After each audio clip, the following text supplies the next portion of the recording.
welcome back to season 3, episode 9. I had to look down because I'd forgotten already what it is of the Plastic Crack podcast on your Monday night's delight and delectation. And you can see we've got a major upgrade tonight. Yeah. Well, we were talking about Pokemon. Ken's evolved. Ken has evolved to Alex from Storm of Steel. Welcome, Alex. Really good of you to join us tonight. Thank you very much. Thanks for having me. It's an honour. It's a privilege and an honour to be here. We'll see whether you think the same in 2 hours' time. Yeah. So, as usual, joined by Martin, Seventh Son. Hello. Evening, Martin, and Steve from On Point HQ. I'm sure you know us all by now, but if you don't already, please subscribe, hit the like, all the good stuff, share, all the other stuff, all the channel links, as always, in the description below. And thanks to everybody watching on Catch Up. I thought I'd get that in early before I forget. Because otherwise I'll forget. Yeah, so Brother Ken is knee-deep in moving boxes and goodness knows what else tonight. So he sends his apologies. Well, he didn't, but that's what we're... I was about to say, he didn't apologise. He didn't apologise at all. He just didn't at all. He just said he couldn't be asked to go. That was it, wasn't it? But anyway, whatever. He's not here tonight. But welcome to everybody watching. Thank you, as always. You're always very welcome. Now, instead of going through the entire roll call of... And guys, come on, guys. What is going on? You're on there from... The chat is in there from... Ridiculous. A shout out goes to Mark Forsyth, who's the first person in the chat at 6:01 p.m. That's an hour and 59 minutes before we even go live. Next week, they were saying you've got to come in earlier. Yeah. It's a new challenge. See who can be in first. And Louis Baby, who I love, came in second a good hour later with just an exclamation mark. As if to say, what the hell is going on? And I agree with you. So welcome to everybody. Thanks very much as ever for joining us on the Monday night chaos usually that goes on. So we're going to have our usual sort of round the robin and spend a bit of time with Alex, find out a little bit more about his hobby journey and also talk to him about his incredibly successful channel. 7,000 subs he hit just is it last week, Alex? Something like that. Yeah, it was just I think it was actually it was just after your podcast last week, overnight. We'll claim that one then. It was on. Yeah. So it's definitely something to do with you lot. It has to be. That's not a coincidence at all. No coincidence. No, ever. Well, so let's go around the table then. What we've been working on. Oh, I thought you were doing cheese crackers there, Martin. You look. It feels like it, doesn't it? It's a butter knife I stole for putting the magnets into the. I put the magnets on that, and then I fill the holes, and then I just put them in like that. But yes, it does. To be fair, cheese and crackers would be quite nice. Well, apart from cheese and crackers, and I'm sure Haley will bring them in any minute for you. I highly doubt that. Like that. So, what have you been up to this week, Martin? What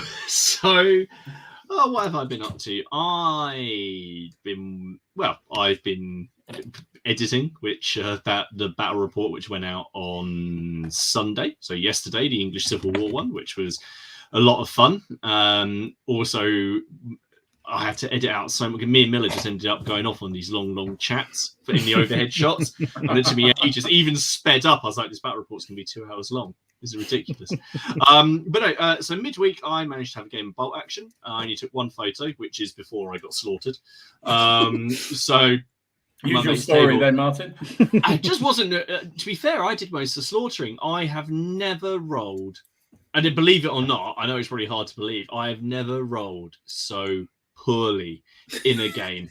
The only time those dice came up 6, right, was when I was trying to move one of my squads, and it came up 6. They double 6. They foobarred, and then just turned around and greased the Dutch resistance squad that was near them.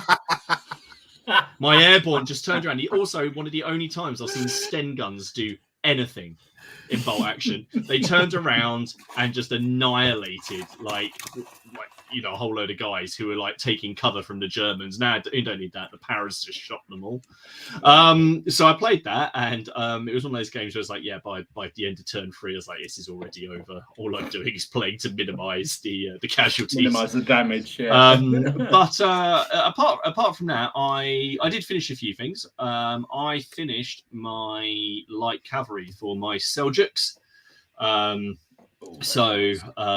just finished working on those, and these are the ones I was doing. I was trying to figure out a way to base them to make them more like light cavalry, because they're nice. When you got them all clumped together, they just look like heavy cavalry. So what I've done, I think I put an overhead. I put them slanted on the base and then spaced them out a bit so that the archers aren't actually firing into each other, because all of the examples I could see online, they're just all. You got these they're quite nice models in quite nice poses, and then they're all just shooting into the backs of each other's heads. So I was thinking about it. So they're getting ready for your dice rolling, mate. That's true. Very, very true. They're lovely, those, Martin. I like the staggered the horses being staggered there. Sorry to break your. No, thank you. It was they're a lot of fun to do. So and we talked about these because Grip and Beast kits, I mean, I'm not to sort of slag them off, but they're quite basic, aren't they? They're not they are. There is an arrow pause, like there's no sort of flash or anything like that, as in. Actually, to be fair, there was no flash either on them, but there's no sort of bells and whistles and that. It's just very simple. So what I did was I used bits from other plastic kits and just tried to sort of vary them a little bit. Shields transfers Little Big Men Studios, and then so is the banner. But yeah, just a lot of fun, really. And then what do you call them? The bases, big red bat bases from our friend Simon Miller, which reminds me I need to order some more. And then as you could probably see, I've created myself a little mat, which I did today for doing the photos and that. But although I did think I could probably just do a whole sort of 8x6 of this, because it's just a dust sheet that I've textured and painted and then added stuff to. But I did take one. Once I had it all set up, I had to get one and actually stick the Crusaders on there. Pop them up on there. So there they are with the Cavalleo archers. But that's all I've done this week, really. Lots of game of bolt action, painted some horse archers, and made a mat. That's my that's a good thing. Week. My week in Wargaming. Pretty. Well, I'd say it would be, but then you're going to do your update, and then I'm just. No. Well, yeah, we'll get to that in a bit. It hasn't been the most productive week for me, but then I've had other things. But no, I do think those Gripping Beast boxes, they're good, but they are, in the nicest possible way, they're basic, aren't they? And it's you do have to try and do a little bit to make them a little bit more. Bit of variety to them, but they are good. I don't mean it demeaningly, because I think they are, for the price, they're amazingly good. But, they are, and because I'm only using 9 horses to a squadron, if that's what you want to call them, a unit. Mm-hmm. 3 boxes, I'm gonna get 4 units out of it. Yeah. So, although I do keep looking at my old Napoleonic cavalry now, looking at it going, can I be bothered to rebase it? No. No, definitely not. No, really good. What about you, Steve? What have you been up to, mate? Brace yourselves. Before I start, a quick question. Look like I'm about to have some kind of accident there. Sorry. Guess how much super glue I've bought in the past 15 months. I don't know, but are you on the watch register again? Is that how you're leading into this? I've just purchased my 26th tube of super glue. Jesus. What are you doing with it? Filling the bath. Specialist. Yeah, I just thought I'd check on Amazon. I did a bit of a divvy up, and I've just taken receipt of tubes 25 and 26 in 15 months. But you use super glue. We talked about this before. You use super glue for everything, don't you? I mean, you stick plastics, you stick metals, everything with super glue. I put MDF kits together with super glue. I think that the only two people in the world who do that are me and Nick from Two Fat Lardies. He's the only one I know that uses Superglue on MDF bases. And neither of you are liked throughout Wargaming. And we both base vehicles as well. Well, I'm with you on the basing vehicles. I'm with you on that. But full marks. Well done. So, yes, brace yourselves. Stoic Steve wants to know, so most importantly, what size super glues, though? I mean, you could get 26 of the tiny ones, but yeah. There we go. Oh, okay. Oh, they're expensive ones as well. They're from Amazon. Cheap old scrap, those are. Oh, God, no, this is Loctite super glue gel. 2 litres. Only the best for me. So if you watched last week's podcast, I was actually painting, well, not painting per se, but repainting some Germans for bolt action, because I've taken quite possibly the most ludicrous decision in the world to repaint 6,000 points worth of bolt action Germans. And it's going really well. So I put these on the group last week, but I started with some Luftwaffe Field Division. Oh, they're lovely. Really nice. And they're kit bashed, all plastic, all Warlord plastics. Are these the ones you got a load of grief over? Yes, I did. You won't be wearing those in 1944. I don't care. Quite frankly, I don't care. I just wanted something to stand out visually on the tabletop. So, oh, no, that's not them. What have they done? I must have already done one of those. Anyway, so that's my Luftwaffe Field Division. Really so nice. After that, I love the colours that you do, Steve. I think they're fantastic. Really nice and subtle. It's because I used very, very basic highlights. I think there's only one layer on there. Right. But I think it's the difference between the base and the undercut. And what I don't use, I use a mixture for highlights of either off-white or one of my favourites is this, Middlestone. Oh yeah. And I use that in browns and green. I use that in browns and greens rather than use sort of a lighter green or a white, and it works really well. I think that it just helps them pop a little bit more. So the next thing I did, I went back to a kit that traumatized me about maybe 3 years ago, and it's the Hetzer. Oh, everybody loves a Hetzer. I like a bit of hetzing. Has anyone tried to build one of these? I have. They are fiddly fuckers, aren't they? They are not easy. I didn't enjoy it whatsoever. In fact, I made a video many years ago about how much. In fact, I actually had to go pour a beer after making that, because there was, like I said, there's so many fiddly parts. But speaking of fiddly parts, thank God you did that and didn't bring up a land stick. That's all I'm going to say. No cod. Or Johnny B's cod piece. That would be. So I redid this. I painted this about 3 years ago. So what I've done, I've just been going around upgrading the camouflage scheme, improving the weathering. But I actually built all of the suspension on that thing. Wow. And then realized I base all my vehicles, so no bugger's going to see it.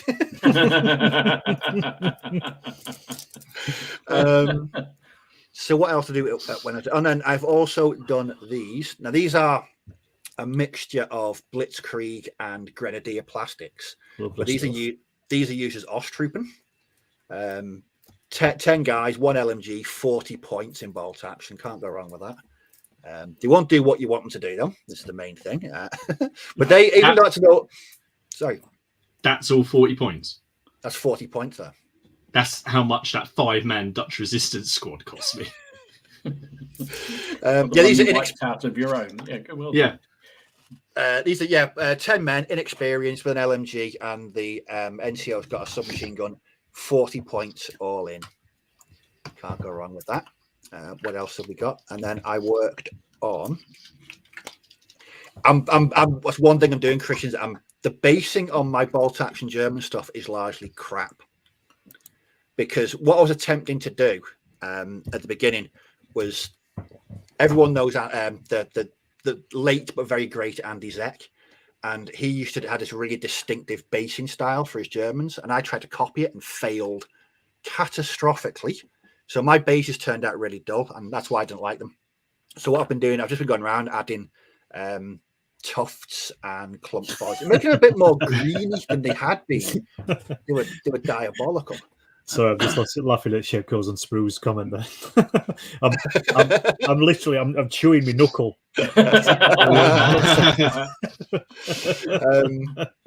So there's another shot of the Osttruppen. Oh, still a nice kit, even though it's quite old, and they work together really well with the sort of more modern German plastics. And then what else did I do? And then I worked on. Oh, look at that! A lovely bit of Panzerporn. Very nice. Hand painted camouflage right there. Oh, great stuff. That's what it's all about. I painted that a number of years ago. Wasn't happy with it, so I went in. I did better camo, a bit of weathering pigments, and yeah, happy with that. I'll never get to use it because the complete points sink. Yeah. I think that's why you should play Chain of Command. That's why I should play Chain of Command. You got it in there at the end. Well done. At 15 mil. Exactly. But I actually spent Saturday gaming with my brother and my nephew, and we played Hero Quest. Brilliant. Blast from the past. And that's the culmination of the first quest. And see the big bad bugger with wings. That's the old gargoyle. My brother was the barbarian. He ran in and he killed it in one go. And given how utterly appalling his dice rolling had been before that, it was quite a miraculous thing, because he went 4 rounds without rolling a skull. Just no hits for four rounds. He was trying to kill an orc, a wandering monster orc. Couldn't hit it. It was a thing of comedy. But what else? Can we yellow card that deviant, please? Yeah, I think we were gonna. Well, there's a couple of yellow cards coming out in a minute, I think. But the final thing, and this is something that me, Martin, and Dom have all been partaking in, is the PCP Adepticon Painting Challenge Relay. And here we have it, the finished product. Nice, excellent. Nicely done. Great stuff. That was actually a lot of fun, especially also because I realized we didn't talk that much as we were doing it. So when he was base coating it, we just said, "Oh yeah, do it in the PCP colors," and then I actually thought about it just before he arrived. I was like, I wonder what he's actually done, because of course I received it just before the video came out, so I was like, Yeah, so that's a challenge, But he's done the good. You finished them up really nicely, Steve. And you're right. The sand worked really well with them, I think. Oh yeah, I didn't need to do anything to that. I was gonna wash it or dry brush it. I'm glad I didn't, because the color works really well against those the darker uniform colors. But that's a nifty little force, and it's been up and down the length and breadth of the country, and soon it will be winging its way to America to be auctioned at Adepticon. So that's it. Yeah, but American Battlefield Trust, isn't it? American Battlefield Trust. Hopefully, it raises a good amount of money for them. Well, like I said, that's some good worry, isn't it? I was going to say, if it comes back, then we're buggered. But anyway, like I said in my video yesterday, a massive thanks to Don and the team for inviting us. It was a great honor, yes, and it's something great to be involved in. That weird that someone across the pond is going to be using that in a game of Saga one day. I don't play Saga, so I couldn't really talk about it because I'd be talking out my arse, basically. Yeah, I did like that in your video. You started to talk about. You said, "I really don't know what I'm talking about, so I'm not going to bother." Like, yeah, I could have winged it, but I would have been as more unprofessional than I normally am. But yeah, I had quite a productive week, and tonight I am traumatizing myself a bit more. No worries, Don. Great to get involved, mate. Really, really, really chuffed. Northern, chuffed. Oh my God, we're 50% Northern now this week. Well, to be fair, just before the stream, we were having dinner, and I actually messaged Ken Riley because I was having chips and gravy. I took a picture of it and sent it to him. Oh, you need a flat capital. Insidious Northern coming in. It's terrible. What's going on? But tonight I'm traumatizing myself by actually painting camouflage and some Fallschirmjäger. So good for you. But I've had quite a productive week, Dom. You certainly have. You've had a really productive week. Well, I felt a bit cheating because it's pre-painted painting, really, isn't it? So Listen, I'm going to keep sending my figures to you guys and hope that somebody paints them for me. Sounds like a perfect plan. I'll just slap some colour on them, any old random colour, and they look good at the end. It's brilliant. I'm going to have a guess and guessed it. You're in Scotland.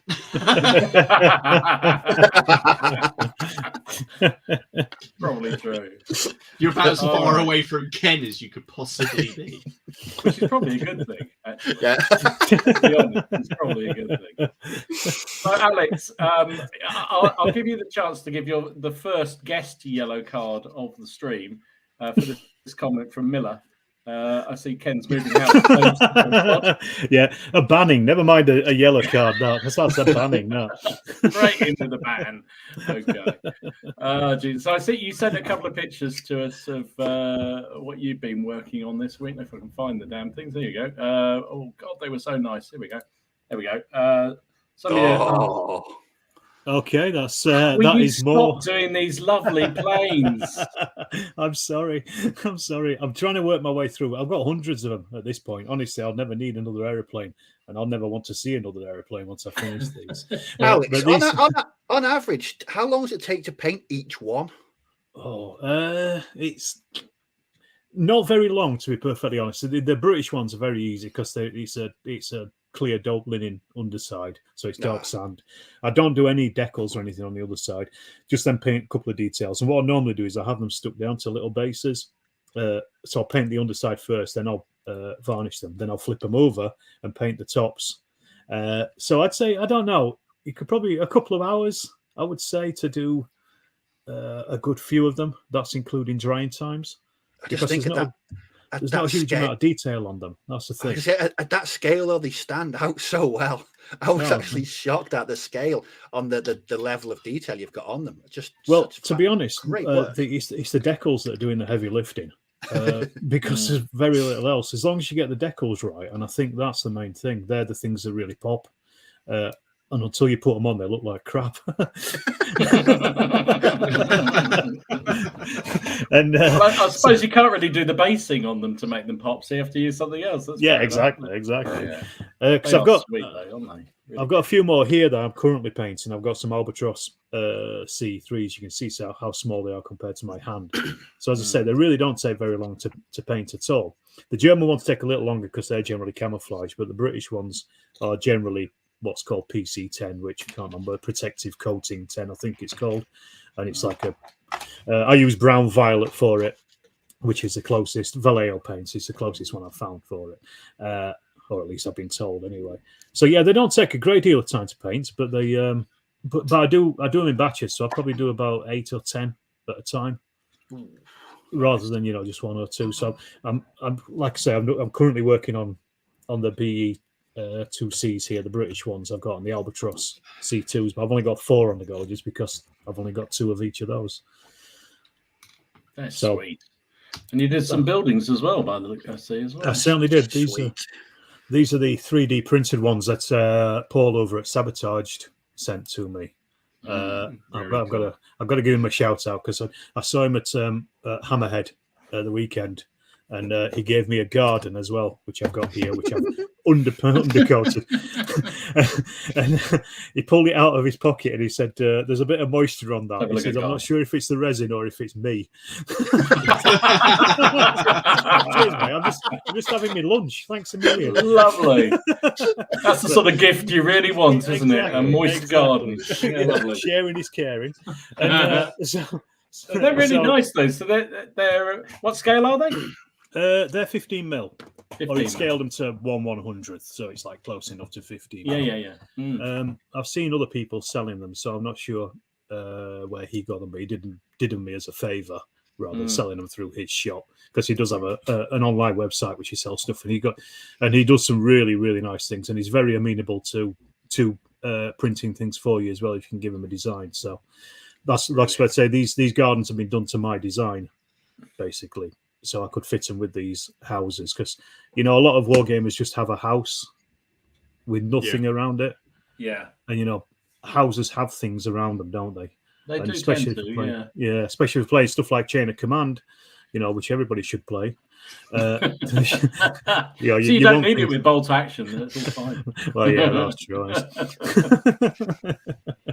But you need a lot of cover and things with chain of command, so it's just something. It's nice and it looks good. It looks realistic. You know what I mean? In 15 mil, I guess. Drew says it sounds like came off the back of the lorry. Pretty much, yes. But I'm also wants to know what the manufacturer is of those planes. Jim Weir. He's a pal. When Virtual Lard was happening last year during the pandemic, which was the online events for the Lardy stuff, I put on a game of Star Wars Chain of Command. See, it's so adaptable; you can use it for everything. And stop selling it. 2 hours of this, and it was and Jim just played in the game, and he's been making these STL files himself just for his own amusement, and he offered to do me some prints, and I said, yes, of course. And he sent me a load. And I said, look, I really want to pay you. He said, no, I'm paying you back for hosting the game, Virtual Lard. And he said, so far, they've cost him less than a London pint, which, because I'm not from London, I reckon that's probably about, 80 or 90 quid? Probably around that now. Yeah, something like that. Yeah. So if you go to the cheap pubs, it is. Yeah. So he sent me the later war stuff, and then he was working on the earlier war stuff, which is the latest box of them he sent to me. And I've just got millions of them to get through, and I couldn't thank him enough, really. And it's perfect for they are perfect for 3D printing. Those are absolutely. They are.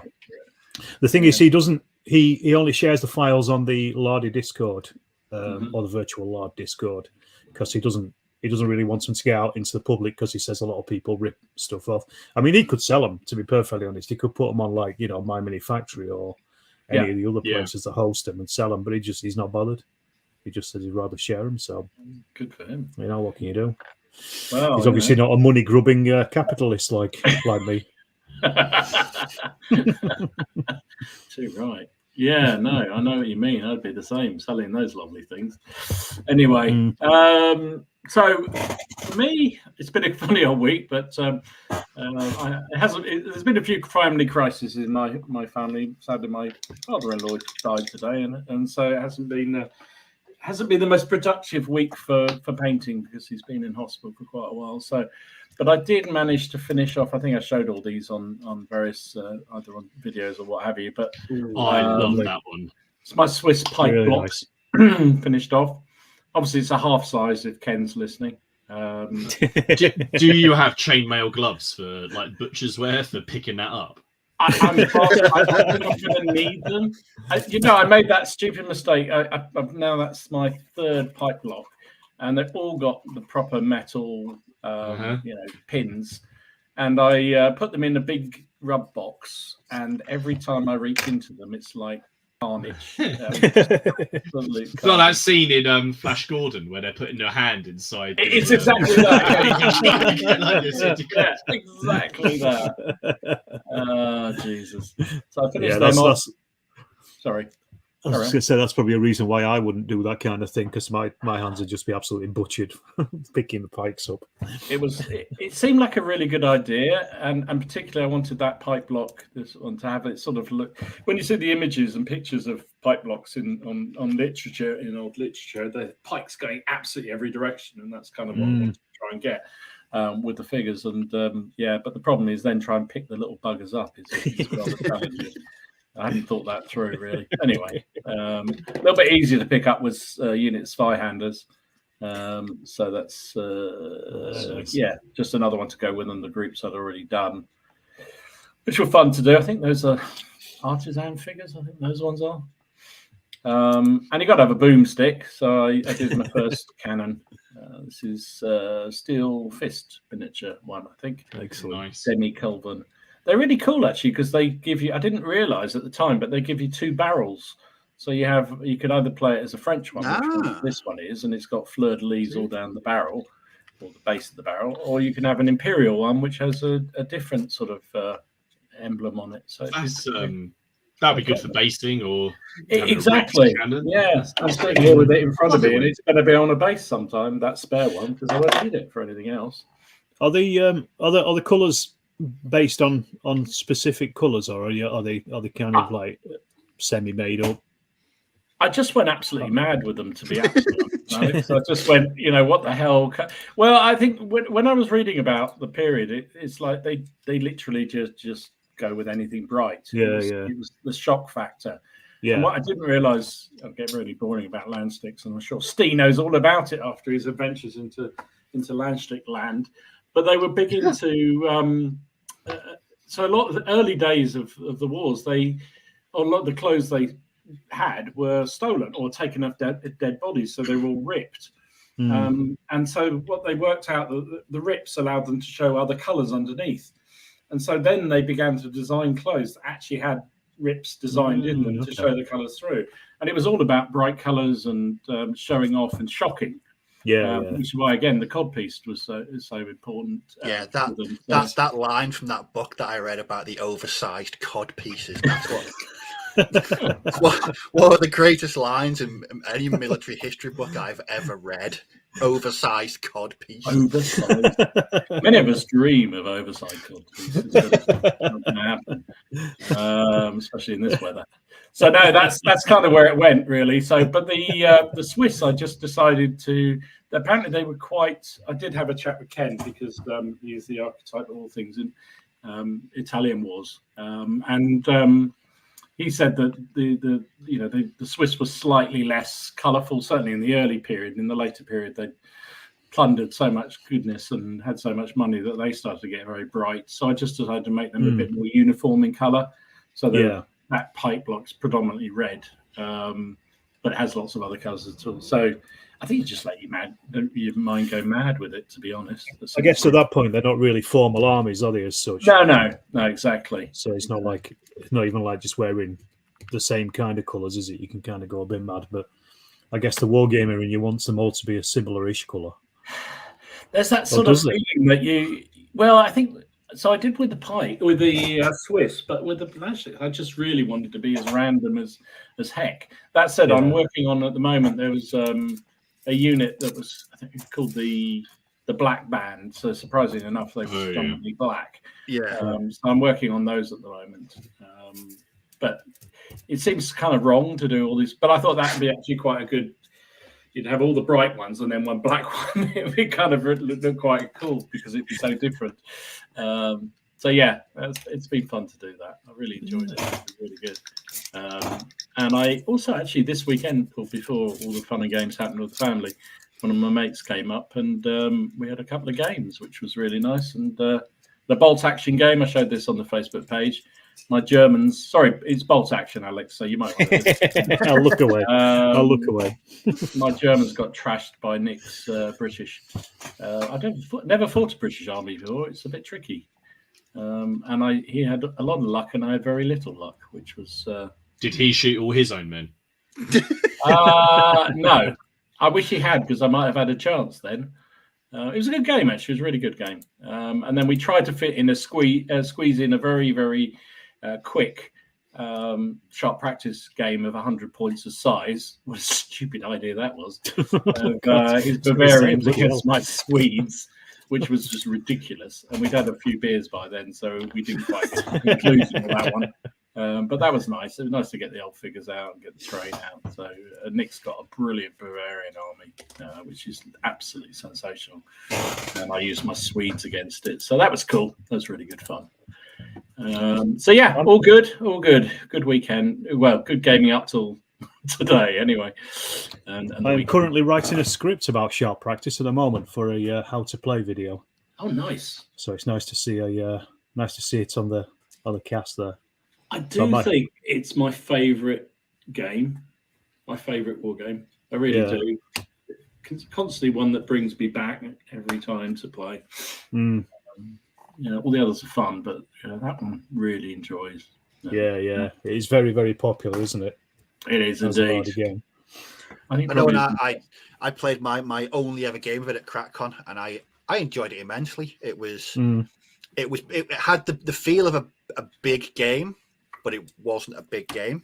Yeah, that makes sense. I just thought the mechanics are really good. Just everything about it. It's just I've been watching Shark Press battle reports of Dom's and Travis's for years and years and years. So to get to actually play it was really good. Whether I'll actually partake of it myself at any point, nah, probably not. It depends on Napoleonics, then, mate, aren't you? if it was going to do it, it'd be American Civil War. Yeah, that'd be good. I was still want to do that, although I've watched Travis's games of that, and it looks absolutely deadly because every time anyone moves, the ranges are so ridiculous. They get cut to pieces. Yeah. I think Yorkshire Dragoon is hungry. I dream of oversized cod with chips, peas, and salt. Okay, I think cod pieces made, not bits of cod. Okay, don't worry about it. So, Alex, welcome to the Madhouse. Thank you so much for joining tonight. No problem. Thank you for having me. Like Miller, unkind words at the beginning. Really good to have a bit of responsible seniority and good wargaming pedigree on the channel at last. Better than that Ken fella. So tell us a little bit of background. How did you start in gaming, and how did you get into all this mad world? Well, it's funny because I was listening to what Steve was saying about putting those tanks together, the 28mm ones. And I would love to do stuff like that. That's probably the reason I would do 28mm World War II, because you get to build tanks. Because I came into wargaming through modelling, military modelling. Tamiya kits and things, 135 scale. Yeah. So to me, that's that's my bread and butter really. And I've got tons of those kind of things in a cabin downstairs. It's the only thing that my wife lets me have in the rest of the house, But I kind of got into wargaming through that and kind of through collecting the Eschi 1/72 scale figures, the plastic ones. Mm-hmm. And they were Napoleonic, so I was immediately into historical stuff, because when I used to go to the library, I'd always get the Napoleonic books from the library, like the David Chandler's 100 Days campaign book, the classic.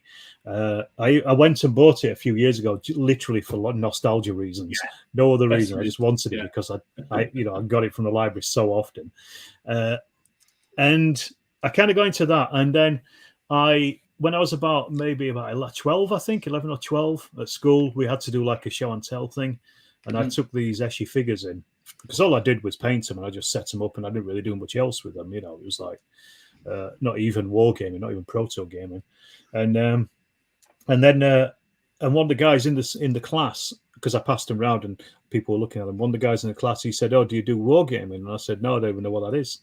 And it was kind of like the first time we'd really talked to each other. And then he introduced me to micro armor, as it was called at the time. Mm-hmm. So 6mm, Second World War armor and stuff. Heroics and Ross, exactly that, yeah. And he'd got a load of that, so we got into that as well. So even then, it was still historical wargaming. I was, straight in at the deep end, really. And this is when I was in my teens. And I remember when he told me about it, he kind of explained what it was and how rules kind of worked. Mm-hmm. So I went home that night and worked out some rules for my Napoleonic figures. And we literally just set all these figures up, like the 50 men in the box, the French and the British either side of the floor, because we didn't have a table. Mm-hmm. And I think the game was something like you could fire anywhere, but if it was over 6 inches, you had to roll a 6. If it was 5 inches, you had to roll a 5. And you could fire one man or move one man, and that was it per turn. It was like the worst game in the world. But that was my introduction to my own wargaming. But then, as I got a bit older in my teens, Games Workshop started to come a bit more on the scene, and my mates got more into that, as a lot of young lads do in their teens. So I kind of followed them because it meant playing a game. Nobody was particularly interested in recreating Waterloo for the millionth time with me with my plastic figures. They just wanted to play 40 gay. More fool them. But... they learned. And I was talking to my mate about this because we went to Hammerhead the week, and I was driving over, and we were talking about. I was thinking about when I used to go into Games Workshop and when I started going in.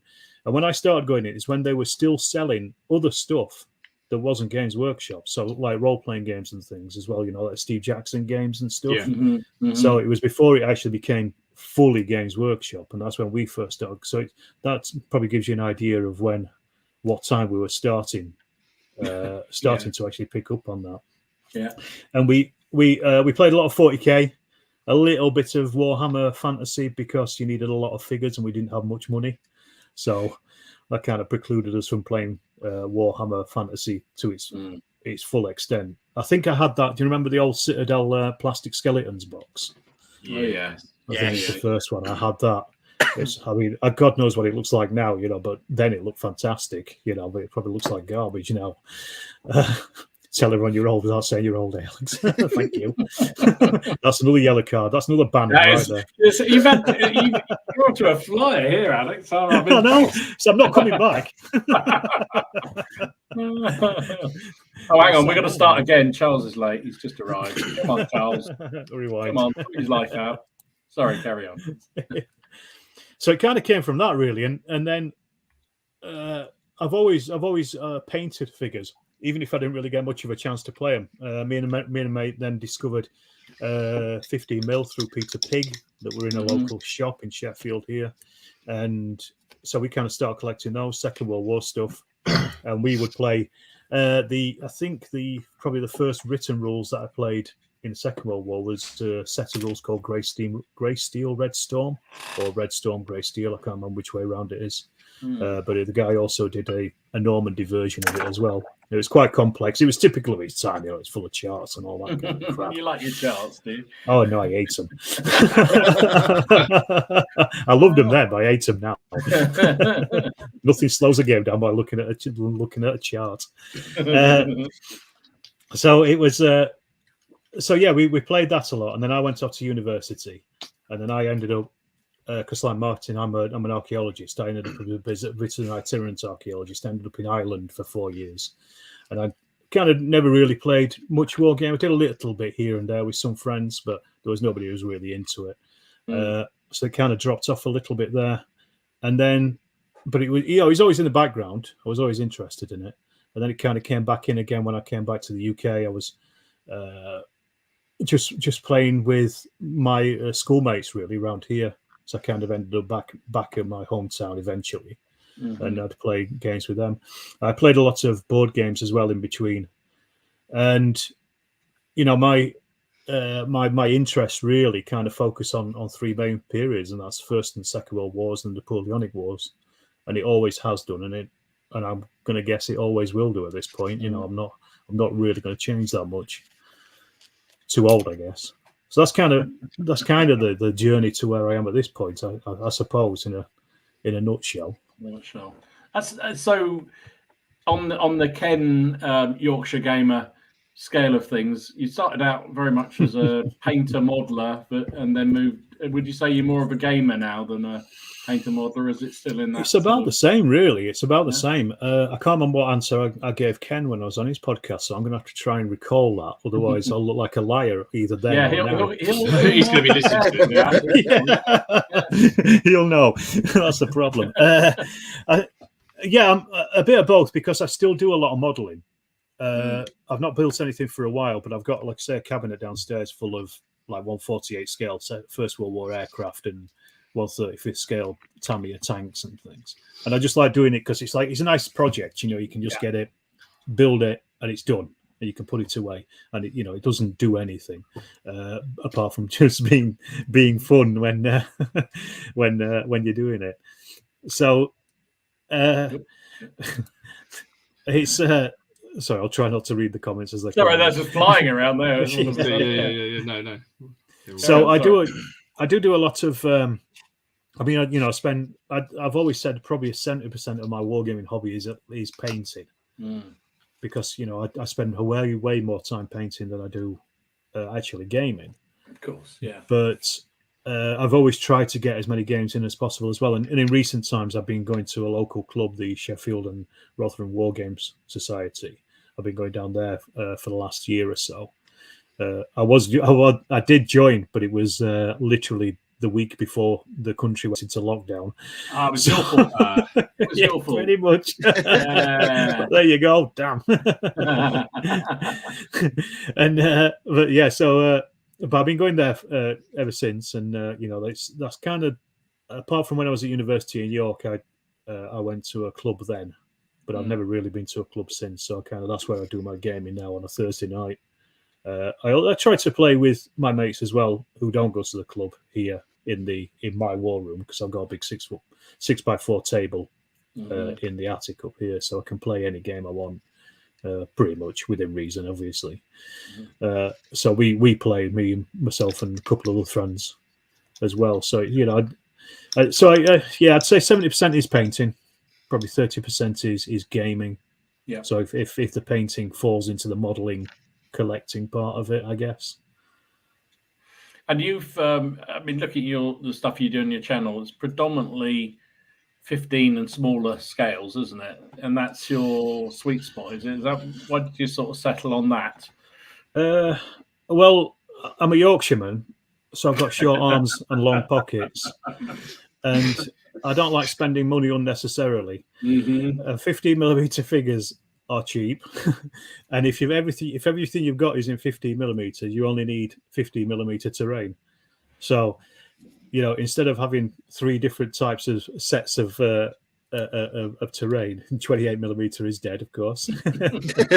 Yeah, I should have said, all my stuff is all post-medieval. Obviously, post-medieval. Yeah, get that one. Do you know I thought he was going to text me, because he spent ages on the chat, and I could see that he was writing something. I was like, he's actually going to be sending me a message, Ken, this is, about it afterwards. And then it just went dead, and I didn't hear from him. So I was like, I wonder if he's actually gone and looked it up, but I highly doubt it. He's probably can't even remember it now. You won't remember. Sorry. 15 mil. Sorry, we derailed completely there again. Yeah, 15 mil. It's fine. Basically, it came from really discovering Peter Pig in the Wargaming Emporium in Sheffield. They had a wall of Peter Pig stuff, and it was like, they were dead cheap, and there was a load of figures in there. So me and my mate bought a load for skirmish World War II gaming, and it kind of stayed with me, because I think it's a really good scale. It's a good scale for all the games that I play and the games I want to play. It's a perfect middle ground, I think. It's not too big and it's not too small. And I've got the 6mm armies for the 100 Days campaign for Blucher as well. But that's a passion project. I just thought I want to do that and just do the entire, 100 Days campaign, order of battle for everybody. I'm currently got the Prussians in 3D prints, and I will be working on those at some point. but yeah, so that's really the only other deviation is I've got some 28mm Juice Dread, and I suppose it's 32mm Star Wars Legion stuff. I've got some 15mm Star Wars Legion stuff. I just haven't been able to find any 15mm Juice Dread stuff yet. But they're the only deviations really from the 15mm norm. And you play games like Sharp Practice and Chain of Command that most people would play 28mm, and you're playing it 15mm. And so it clearly, it shows it can be done, which is great. But it's kind of an interesting way to go. You don't see many people play Sharp Practice at 15mm. It's interesting. No, 15mm for Sharp Practice is almost it's almost unknown. Apart from, I think, I'm sure I'm not, but I'm about the only person that I've seen doing it. That said, Hammerhead, some guys were playing Sharp Practice in 6mm. Oh wow! Wow! And it was fantastic because they were able to actually get cavalry on the table and use them as cavalry should be used, rather than waiting around at the back. All they did was convert the inches to centimeters, so you just got a lot more space to move around, and that was really good. Basically, it was just like they had casualty counters on each little block of men. Yeah, that was it. Yeah. They were off, kind of thing. So it was. There was very little changes to the actual rules apart from centimeters to inches. And it does actually say that in the rules that if you want to do it in 6mm, do it in centimeters. But that's the only time I've seen it. But my favorite game, as you may have guessed, is Chain of Command. I might have mentioned this. Yeah, moving on. Right. Okay. But even though most people play that in 28mm, it actually says again in the rules, it's written for 15mm. It says it's specifically for 15mm. He said that when he was on. Yeah, when Big Rich was on, he said that's the optimum sort of realistic ranges and scale is 15. It's on a 6x4 table. That's right. 15mm, definite sweet spot right there. And the thing is, I played it in 28mm a couple of times. Not mine, other people's games. I played it in 28mm, and it always just feels a little bit crowded. The table just feels like there's just a few too many figures on there. Even though you've only got exactly the same amount of figures, you do using exactly the same ranges and measuring and things. 15mm just feels like an empty battlefield, and it feels more like a platoon doing maneuver rather than, large clumps of soldiers standing about, trying to get behind a house or something. It just feels a hell of a lot different. How do you feel when you see games of bolt action then? I dare tell you, man. Dare tell you. I'll get a yellow card. Get a red card. Never mind a yellow card. Yeah, we can still kick you out, Alex. Yeah. I'm on my best behaviour tonight. I don't hate bolt action. To be honest, I've never actually played bolt action. It's just never really appealed. I mean, I found my sweet spot with Chain of Command. So why, if it ain't broke, don't fix it, I reckon. Absolutely. I think, it's again, we talked about this. In fact, funny enough, Martin and I were talking about this the other night when we were on the phone, weren't we? About, bolt action is very much a game with a historical flavour. It's not a historical simulation. Let's just say for what it was. You mean when I was moaning? You were moaning. I was being polite, and I wasn't saying that. But you were bitching about how shit you've been and how terrible the game had been. Yeah, absolutely. I hadn't played bolt action for a proper game of bolt action for quite a long time, and I've been playing a lot of Operation Squad, which is obviously a skirmish game and dealing with 5 guys, and it's quite crunchy with the actions that you can take. And I'm going to move here, I'm going to shoot you while you do that, well I'm going to throw a grenade at you, well I'm going to throw it back, or and then to have a half track just drive up into my face and shoot me with 3 machine guns and wipe out like a whole squad, I was like, hey. and then I'll be like, right, well my squad are going to they're going to shoot all my own men. Okay, right. I see. I mean, it is fun. Chain of Command is a game I've never played. No, I want to try it. O Group is a game that I want to try. Ooh, yes. So especially since I've got like these little 15mm tanks kicking around at the minute. Although I'm sitting here going, I have no bases for these, so I didn't dare show. Can't use them without any bases. You know the rules. But things like, I think Chain of Command, it divides a lot of people because if you play a couple of games of it, you probably don't really understand it. And I'm the same. I suffer from this as well. And I've talked to other people and they've said the same. Because you roll those dice, and the dice are the things that allow you to do stuff. And a lot of people don't understand the subtleties of adding the dice together to be able to do more things. And it's all about the leaders. It's not about just moving squads about or teams about or whatever. And as soon as, after about 3 or maybe even 4 games, it clicks in your head, or unless you're playing with somebody who knows how to do it, it just suddenly clicks in your head that, this is actually, it's an incredibly dynamic game, and there is a lot of subtlety to it that isn't first apparent, I think. And I think that throws a lot of people. It's a game to learn. I think you're right. I mean, I said before, I think I played 3 games of Chain of Command, and I can't say I necessarily enjoyed any of them for various reasons. But it was more down to the fact. You as well. Yeah, sorry about that. But I kind of I didn't write it. I love the Lardy games, so I want to keep persisting at it. But it does take a lot. It's a bit like Infamy, the same. It takes a bit to learn. It's not a game that you can just, pick up. No. You have to work at it a bit, and you have to play a few games, and you have to play it regularly, I think, to really get to understand it properly and to get the nuance of it. And I think that's the problem. When I played it like 1 week and then didn't touch it for another 3 or 4 months, and then played it again. and had somebody trying to show me how to play it, show you how to play it when they do everything, and you're sitting there going, okay, I'm learning nothing here. And then, the third game, I can't even remember what went wrong there, but it was kind of like one of those things where you just want to learn it. But and I feel at the heart of it, there's something I would definitely really enjoy, but I need to spend the time. Whereas I think Bolt Action, Lionheart said it here, I think, before his chat goes over, said to play Bolt Action because I always have fun regardless of the result. And that's what I find with Bolt Action. It's just a fun game. That's it. Game. At the end of the day, you're playing a game. You're playing for fun. You know what I mean? You don't want it to be a military exercise. We're pushing toy soldiers about. If that's what you like doing, then that's what you like doing. It makes no difference. But yeah, like you said, I think with Chain of Command, it really rewards sticking with it, and it's difficult when you've got somebody who just does everything for you. If they explain what they're doing and how they're doing it, I think that would be a little bit easier. But it took me quite a long time, because a lot of the thing that the accusations leveled at is a lot of people say it just becomes a desultory long range firefight, and it's, well, you're not actually using the tactics of the time then. And this is what you need to be doing. You need to be thinking about moving, setting up a base of fire, and then moving the other units into position, and doing that through your leaders. And when you work that bit out, as Steve Thompson has just said about the pint-sized campaigns in Chain of Command, they are excellent.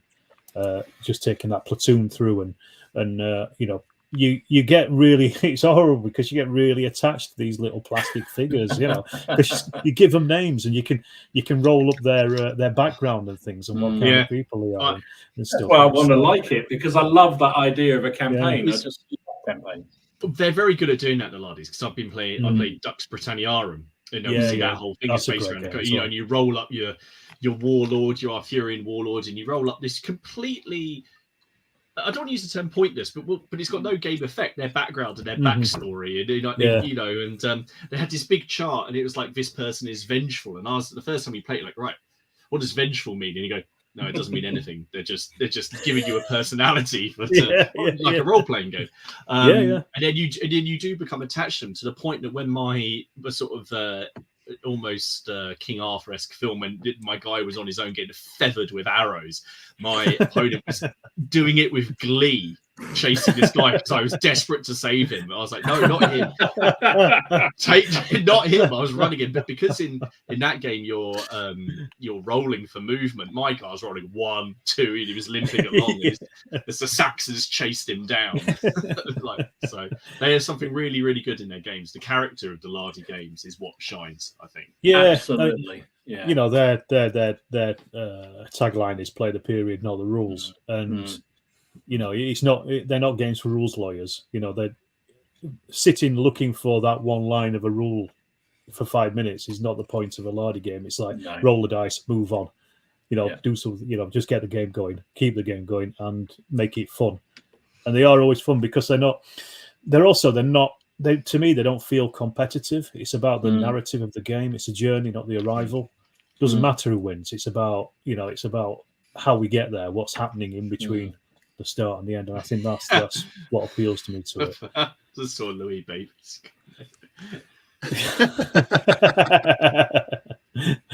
Fair point. Oh, Louis Baby, love it. So back to your landwear. But I had I was playing a pint-sized campaign, and it's on my videos. It's of Malaya that was in one of the Lardy specials, and I ran that through because I've got a lot of Malaya stuff.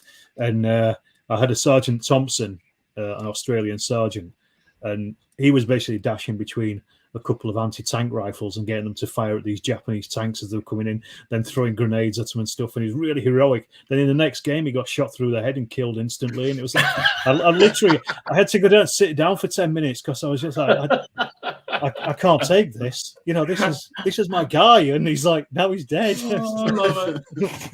I have to say, I played that in the fields, I had that. I set up that game of sort of play along sharp practice where Sergeant Little was the hero of the day, Peter, you'll be delighted to know. And I'm going to have another game, but I just know that's exactly what's going to happen to him because he had such an amazing game last time that it's just going to go all horribly wrong when I finally rerun that game because it's just it just can't go like that again, can it? It's brilliant. I love it. I think we're going to say last word with Andy here. He says, bolt action is at McDonald's of historicals. Sometimes it's just what the doctor ordered. And I kind of sadly agree. It's a guilty pleasure. The way I've always described it, and I mentioned this when I was talking to Andy and Tom on their podcast the other week, it's a comic book game. It's over the top. It's Gott und Himmel die Engländer. It's that kind of It's Victor, isn't it? Or Commando comics and stuff. Commando, exactly. Yeah. And I think sometimes that's why I love it so much is that I've always learned that a game of bolt action is never over until the very last dice roll. That's one thing. Unless it's Martin's game. Unless it's Martin's dice roll, of course. Which So I've had quite a few games where by turn 3 or 4 I've thought this is looking a bit desperate, and then I've turned it round into a draw or a victory. So I do like that aspect of it.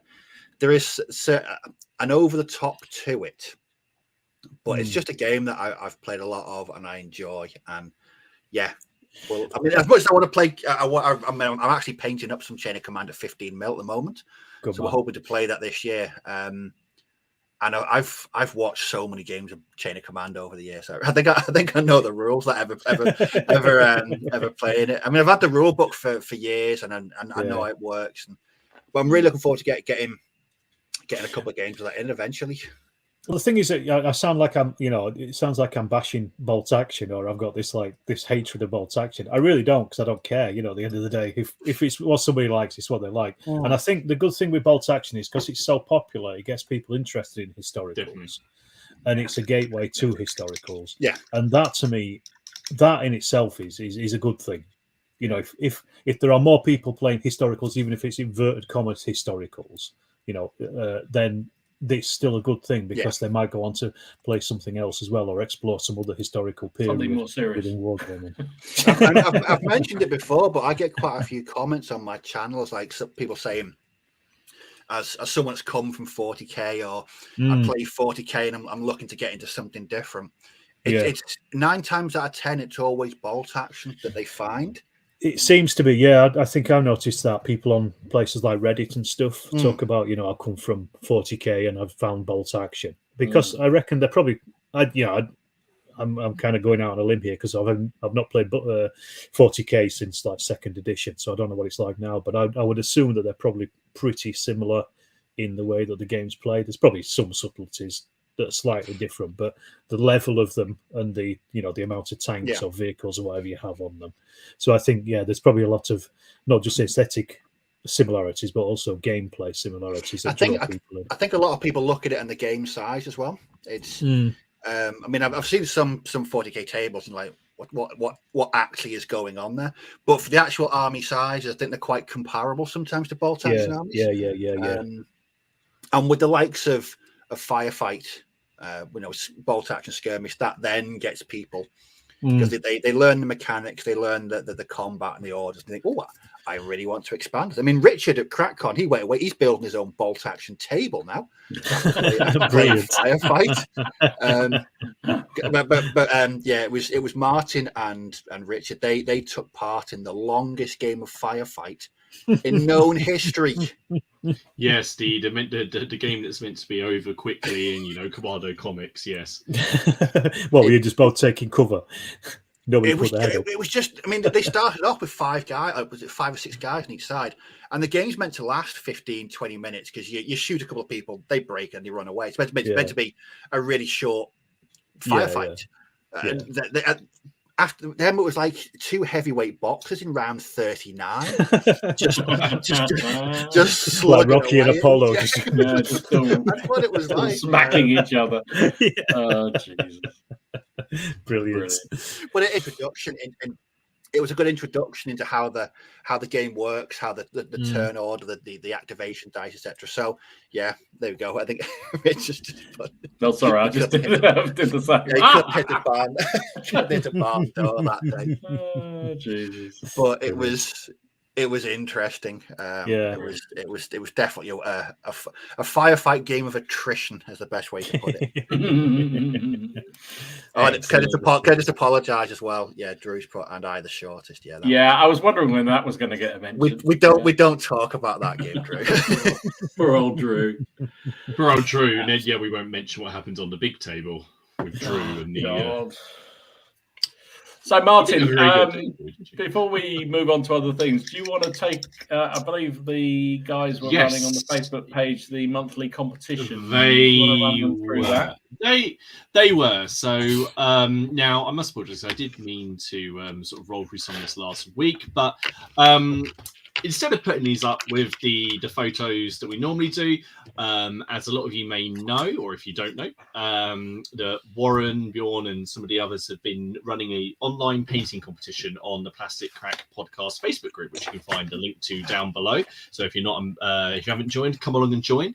And it's just for fun. There's no prize other than the applause or derision of the people on the Facebook group. But they picked a theme each month, and then they go with it. And then there's a whole month to paint whatever you want. And it's a good way of getting people to paint something a bit different, or, just do something outside of their comfort zone. So the first one was Grim Dark, and there was all sorts of crazy stuff. And last month's was Out of Space. So what we've got, well, I'm going to right. Okay. So there is, first of all, Bjorn has done a fleet from Brigade models. Nice. Now which I really like. Sorry, great colours. Yeah. Wow, that's bright, isn't it? I love it. They look very, very cool. So that's I really like those. I don't know what game or what system they're for, or if they are for one, but they're very cool. I mean, like I said, I don't paint boats or planes, so I don't know what I would do with a spaceship. The next one up is a Rogue Trader battle wagon from Paul. Oh God, that is old school. Brings back memories. How proper old school that is. Wow. I love the banners. I love banners on the vehicles. That's just ace. Is that a Goff battle wagon? I recognise the glyph. It's Goff, isn't it? I think it is, isn't it? Yeah, they were black, weren't they, the Goffs? Yeah. Apparently, the game is called A Billion Suns. Oh yeah, it's Osprey, isn't it? Osprey game. Yeah, it is an Osprey one, isn't it? Yeah. There we go. Nice one. Cheers, Brundette. So Stephen. Now I got sent this, and I remember seeing it on the group. And this is his first bit of tickery tockery, and I couldn't download the actual video to then play it on here. So Warren's kindly given me a screen grab of it, but he went with the monolith from 2001. Oh, yeah. But what I love is how he screen grabbed it with the monkey's ass. I love it. Oh, right, but it was fantastic. But if you come onto the Facebook page and you put hashtag OPC in, then you will find all of these. Tony, he did Space Hulk. Do you remember that one? I think we've posted that one there. Lovely and slavery and grim. Gaza did it's like a diorama just called Hunting Aliens, but this is awesome. Look at that. Oh, that's nice. I recognise that figure. Where's that from? That's no idea. In the chat, anyone in the chat know? Then let us know. That's some classic sci-fi right there. Yeah, I just love the wibbly. I love the wibbly thing behind the screen. The wibbly thing behind. It reminds me of that Red Dwarf series where they the polymorph straw in the brain. Yeah. Siren.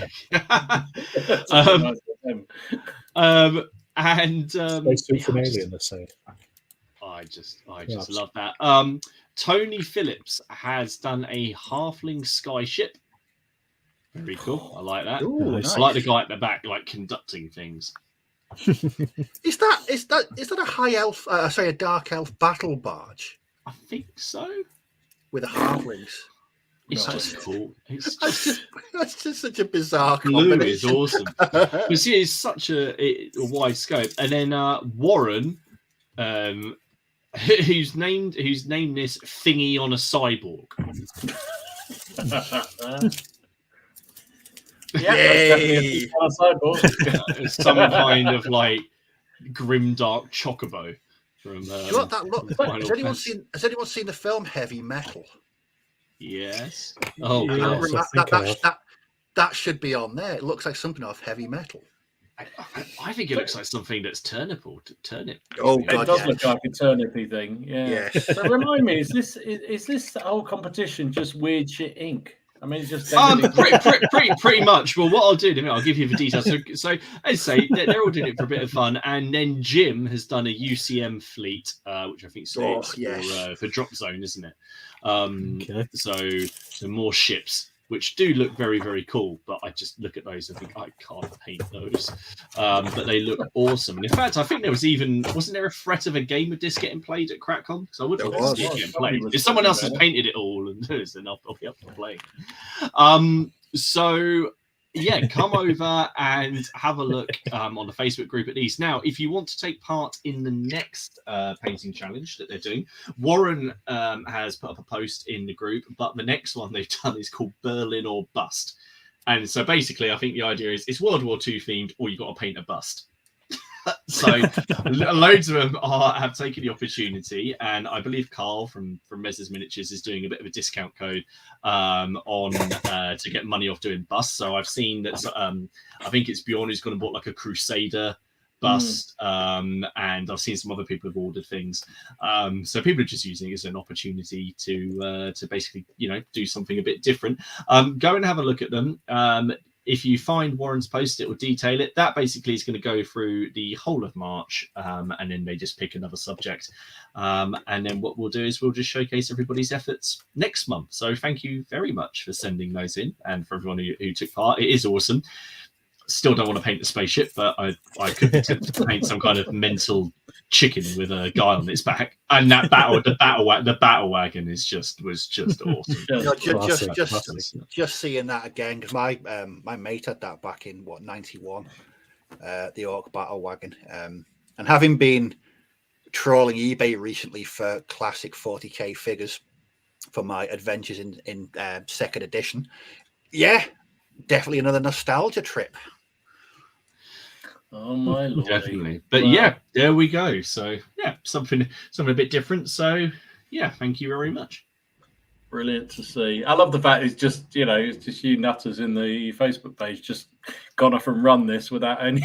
That's all. It's just great. It's fantastic. Good stuff. Good stuff. Good stuff. What's the time? So we're getting to blimey, we're progressing nicely. Should we do a little bit of news, and then then we'll come back to Alex to talk about a little bit about the channel and what he does with Storm and Steel. I think that would be cool. I saw Martin. I think you put up a couple of bits. I did find some things. Yes, I did. Obviously, insert your own drum roll and music and all that. We could do what Ken does, but. When did we went? The viewers always tend to drop on. Bless him. I hope you're all right, Ken. So the first bit I found was I saw these. So some Triarii from now these are by Lucid Eye, who normally make quite pulpy fantasy stuff usually. Fantasy pulpy. They do the miniatures for Red Book of the Elf King, which is a game that I keep looking at and going, that looks cool. Savage Core. But they've sort of started doing some historicals, and I just thought they looked really cool. I just thought they looked quite fun. Obviously, you need quite a lot of those if you were playing them in like Hail Caesar or Infamy or something like that. But yeah, it's just nice to see another sort of. And plus, they've got that lovely little thing down the bottom, like made in metal, because they do everything. I approve. That is proof. Yes. So the next thing I've got is Claymore.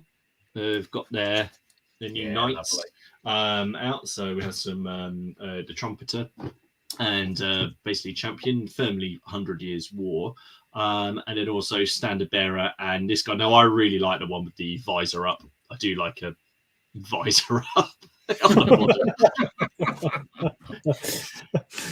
I mean, mainly because like I like the if you do that, there's a pretty good chance at that moment you're going to die. So I always think with your dice roll, it's entirely probable. That's true. Hey, remember Henry V, who Ken loved so much, took an arrow to the face. Okay, and survived. He had it taken out, but I bet he never opened his visor again after that. Then the next thing I saw was from First Corps, and they had a rescue scene for a downed RAF pilot. Which I thought was quite cool. Now, I don't think the brain carrier is part of it. I think they've just popped that in there just behind. So I think it's the 3 models on the left. So something for a nice objective. There's some really nice new models at the moment. It's really well. On that, there's a British mine clearance team as well, which I thought was quite fun. So yeah, just not loads of news. I know you've got a few bits and bobs, so I will leave you to carry on. Well, the fact Steve would probably make that mine detector guy with a bit of bamboo and cork and what have you. So what have I said? I can't even find this so much on here. Bear with me while I find it. Griffin Beasts. They have some new plastic Dark Age Welsh out and about, which look rather good if you're into Dark Age stuff. And there is also some pics, but the picture seems to have disappeared. So imagine there's a picture of the pics as well, but they're available as well. Good value, actually, really good value. All those figures, you get an awful lot of figures for not an awful lot of money, and I think they'd be very good for a range of even fantasy type, games and what have you. If you need lots of foot sloggers, so they're out and about. What else do I have here? I think somebody else posted this in the Facebook page. A new set of ancient rules from Hellion Wargames, 3 Ages of Rome. What I love about this picture, this is the cover art that they're going to have on it. It reminds me of the Wargames research books that had pictures just like that on the front of them. Just reminds me of it. So, old school there, Don. Old school rules, mate. Old school rules.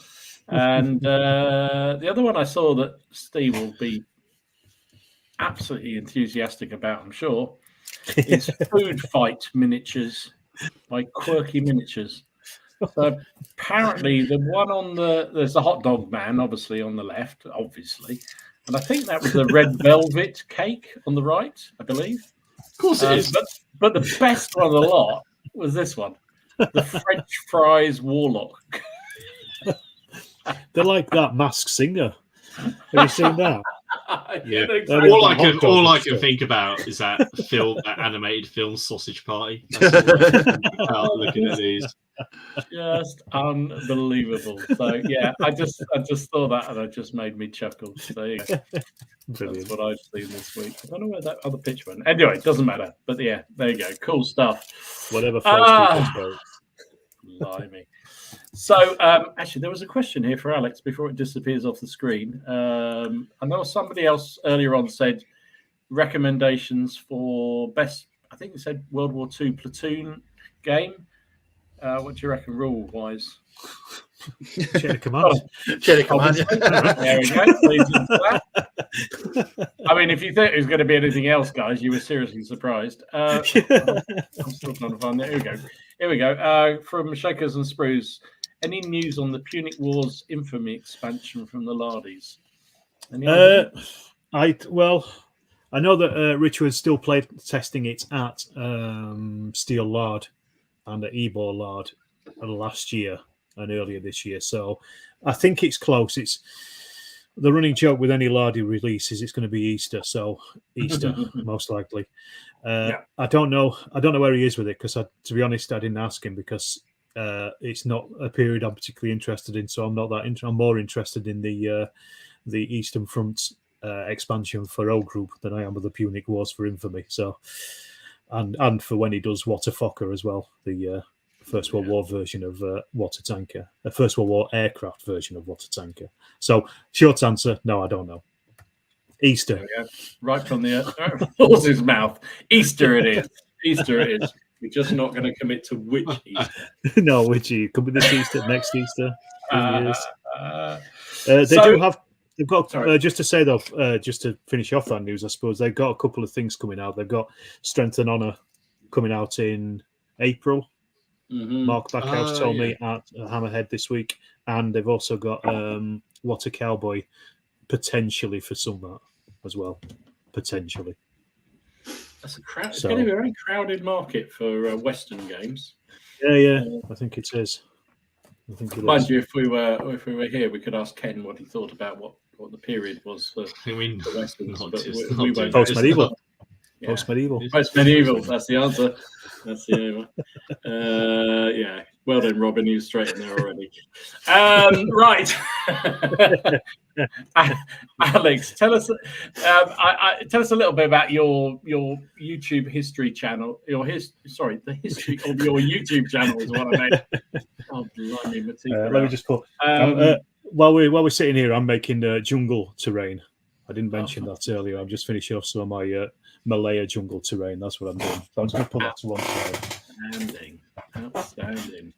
Yes, I'm fascinated. You hit 7,000 subs the other week, which is a massive milestone for any historical wargaming channel, I think. There aren't many. I don't think there's many with any more than that, to be fair. So, how did that all start out? And, what made you start a YouTube channel up? Do you want the short answer, the long answer? Well, we got 40 minutes. Yeah, give us whatever you like, really. All right. Well, I started writing a blog back in about 2012. Well, actually, I started writing a blog when I first went on MySpace back in about 2004, and I enjoyed doing it. I didn't write about wargaming then. I just wrote about what I was doing and things. A typical kind of blog. What you had for lunch and that sort of thing. Yeah, that kind of thing. What I actually did, I set it up to make it the most boring blog in the world. So I described exactly what I had for lunch in infinite detail. But then I got quickly bored of doing that, and it kind of just became a normal blog. And then I went to work in Singapore for a bit, and then for various reasons, I took the blog down because I lost that job because I was writing about Singaporean government secrets on the blog, and that's never going to go down well, there, is it? No. Long story. No, that's for another time. So I'd always had this kind of blogging thing going on, and I started another blog, and that kind of just went by the wayside after I got bored. So I started a wargaming blog, and it was more to really just document what I'd been painting and things, and that was just called Storm of Steel. I call it Storm of Steel after the Ernest Younger book, First World War book. I've got a real interest in the First World War. I've got a master's degree in the First World War, so I've got more than a passing interest. I've done battlefield archaeology in France and Belgium for 20 years.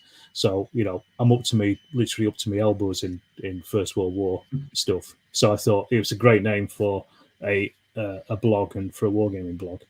And I wrote that from about 2012 onwards. And I've literally only just kind of wound it up because the channel has taken over, really. I was kind of writing it concurrently with the channel, but the more I was getting less and less enthused about writing the blog, so I kind of gave it up. But the channel comes about, so I'd already got the blog, that was like something I was doing pretty much weekly, really, maybe twice a week, just doing a post with what I've been painting or a battle report or something. And then I've worked in commercial archaeology for 16 years until 2016 when I got my present job. But in 2016, I was literally at the end of my tit end of working in archaeology. I absolutely hated it at that point. It was more than I could do to get myself out of bed to go to work every morning. It was just one of these things. And Martin will probably understand this when I say this more so than anybody else, but I was standing in a field for 6 months watching a machine strip topsoil of an area that had been dug out by bell pits in the post-medieval period. So there was nothing there. The machine drivers knew how to take the topsoil off to an archaeological level. There was no archaeology, and it was just soul destroying. And if I'd not got Facebook, I probably would have, I don't know, done something naughty in the I do tend to go through an awful lot of data when I'm machine watching. Yeah. Hopefully none of my clients are watching this, but yeah. But yeah, so I literally spent 6 months doing that, and I just hated it. At that time, I was looking for a way to get out of archaeology, and the way I thought about doing it was doing something online that would basically, make me an income. And so I set up this thing selling Viking jewelry and Viking T-shirts and designs and things like that, because I've had an interest in Vikings as well. Not so much in the wargaming world, just in a historical sense. And so I was kind of setting that up. And also I was selling archaeological design T-shirts as well, like funny T-shirts and things, just through a third-hand seller and stuff. But at the same time, a guy who when I was a supervisor at one of the university digs in Sheffield, he was there as a student, and we'd stayed in touch via Facebook. And he'd moved out to Portland in Oregon, and he'd set up a YouTube channel because he was trying to do the same thing. And his YouTube channel was called A 3-Year Millionaire. Now, this is back in 2016. The idea was he was going to become a millionaire in 3 years and chart how he was going to do it. Right. It's 2016 now. This is back in 2016. He's not a millionaire. So did he rename the channel or what? He did. Well, this is the thing. He actually did rename it. And his channel now is called, I think it's called History of Milo, because he's Stefan Malovasovic. He's a Serbian guy. And he is on something like about 150,000 subscribers now. I think I'm subscribed to him. I'm sure I do. Do you? Yeah. And he does archaeology stuff, and he does it really well. And it's like really nice presented, and it's all backed up by academic sources and things. And he's got a really good living off it, or enough to pay bills and to pay for his research and things. So that kind of gave me a little bit of a push towards looking at YouTube as a not so much as a I'm going to sound really mercenary, but it was a way to get out of doing archaeology at the time. But now the job that I've got, I love, and I think it's the best thing I've ever done in archaeology. It's the best job I'll ever have in archaeology. So you're a TV star, aren't you? Yeah, it's been known. I've been on telly a couple of times. But yeah, so the job I've got at the moment, I really love it. It doesn't, I'm not bothered about making my fortune on YouTube, but it was at the back of my mind as to be able to make it as like a bit of a side hustle kind of thing for work anyway, because my job is part-time at the moment. And so it was kind of a way to bring a little bit of extra cash in, or at least that was how I kind of envisioned it. Yeah. But even so, I'm still nowhere near being able to do that at this point. You know what I mean? It brings a little bit of advertising revenue in, but that kind of pays for the toy soldiers, and that's about it. Yeah. So basically, when I started, the channel wasn't really a wargaming channel, because I was looking around at other wargaming channels, and the biggest one then, as now, was Little Wars TV, who were doing historicals. Most of the other ones, if you just type wargaming into YouTube, you pretty much get 40k stuff and Warhammer and painting videos, as I'm sure you're all aware. And those, I've got some vast numbers of followers and things and subscribers, but the historical stuff just didn't come to the fore. And we're talking, a few years ago now, and I mean, it's completely changed now. The landscape of YouTube has changed massively. Even while I've been doing it, just the amount of channels that do pop up, which is great. More channels the better, especially for historicals. If we can get more eyes on it, the better, I think. And so the way that Little Wars work is because they do it as a team. It always looks a little bit difficult for me to be able to do it, be able to do wargaming, like filming stuff, because they all work together as that team to do those outputs, and it's great, the way they work. But they've also got that teamwork as well to do it. Whereas when I play war games with my mates, I want it to be a social thing. I don't want it to turn into, right, I'm going to film this, and that's what we're doing. So you've got to watch your language. I want it to be able to sit around and talk of crap, like you were saying, Martin, about you went off on tangents and stuff when you're filming and things. You've got to cut lots of it out. We do that all the time. The game is sometimes secondary to the social aspect. Yeah. So I didn't want to impose it on my mates, really. So I was kind of thinking, like, how do I do wargaming? So, but I followed. This is a really long, rambling answer. I'm sorry, but I also watched because as I mentioned, I like a lot of board games, and I watched a lot of board game videos, like Shut Up and Sit Down and Watch It Played and people like that. And I thought, well, I've got a lot of board games. Perhaps that's something I could get into, for a channel. So my first video was a how to play video of Arkham Horror living card game. And then I thought, well, I'm going to do some board game archaeology, because I've got some quite old board games. So I got those out and, filmed that kind of stuff.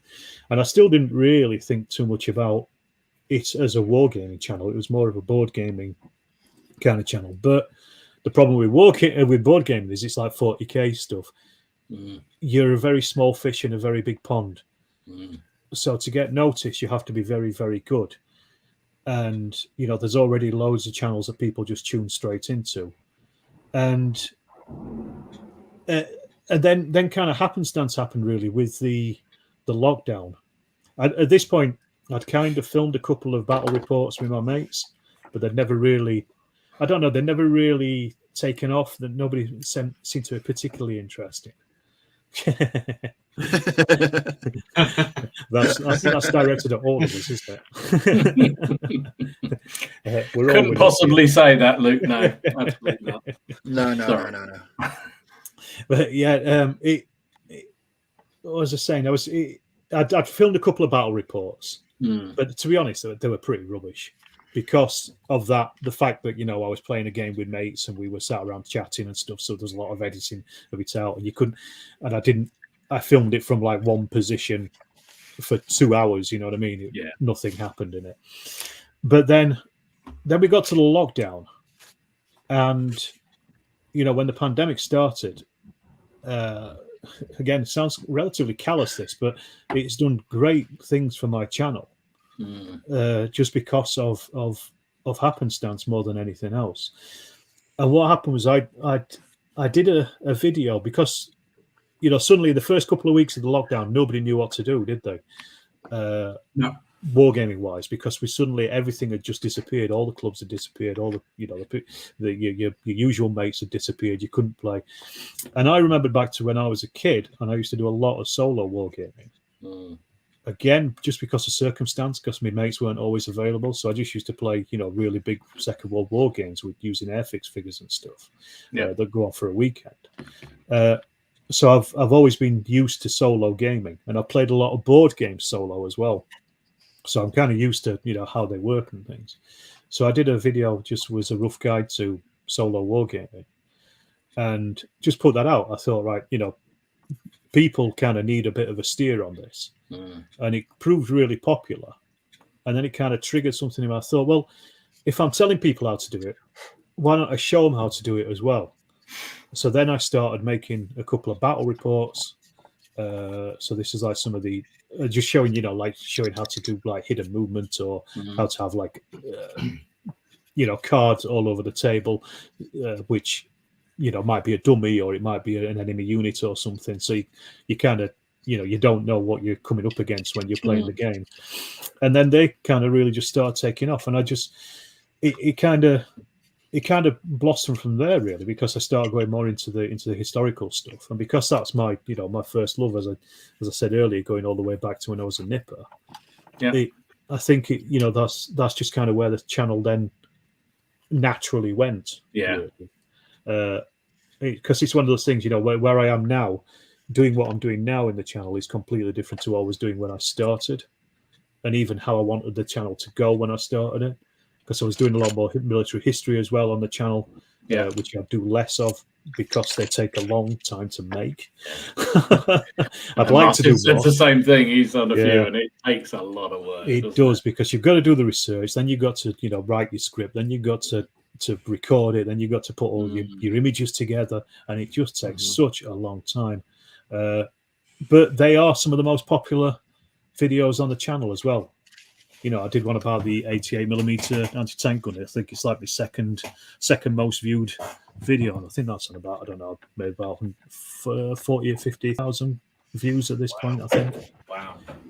I've got one more that is more than that, and that's, I think it's coming up on 500,000, and that is it's a German First World War marching tunes, but I couldn't monetize it because it was a CD that I had, a copy of a CD, and I just wanted to have the music somewhere because the CD was getting old and battered. So I basically just uploaded this as a YouTube video, and that's, you know, by far the most popular video on my channel. I think probably more than everything else put together. Wow, how extraordinary!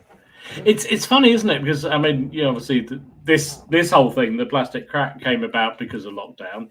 As you say, I think there's been a lot of historical channels started up since lockdown, and it's kind of, you know, I mean, Christ, all the whole COVID thing was an absolute cluster for everybody, and of course it was, nightmare for everybody. But it's weird how it sort of spawned a huge amount of explosion of historical interest in YouTube and other places that I don't know whether it would ever have happened in the same way if it hadn't been for that sort of lockdown phase.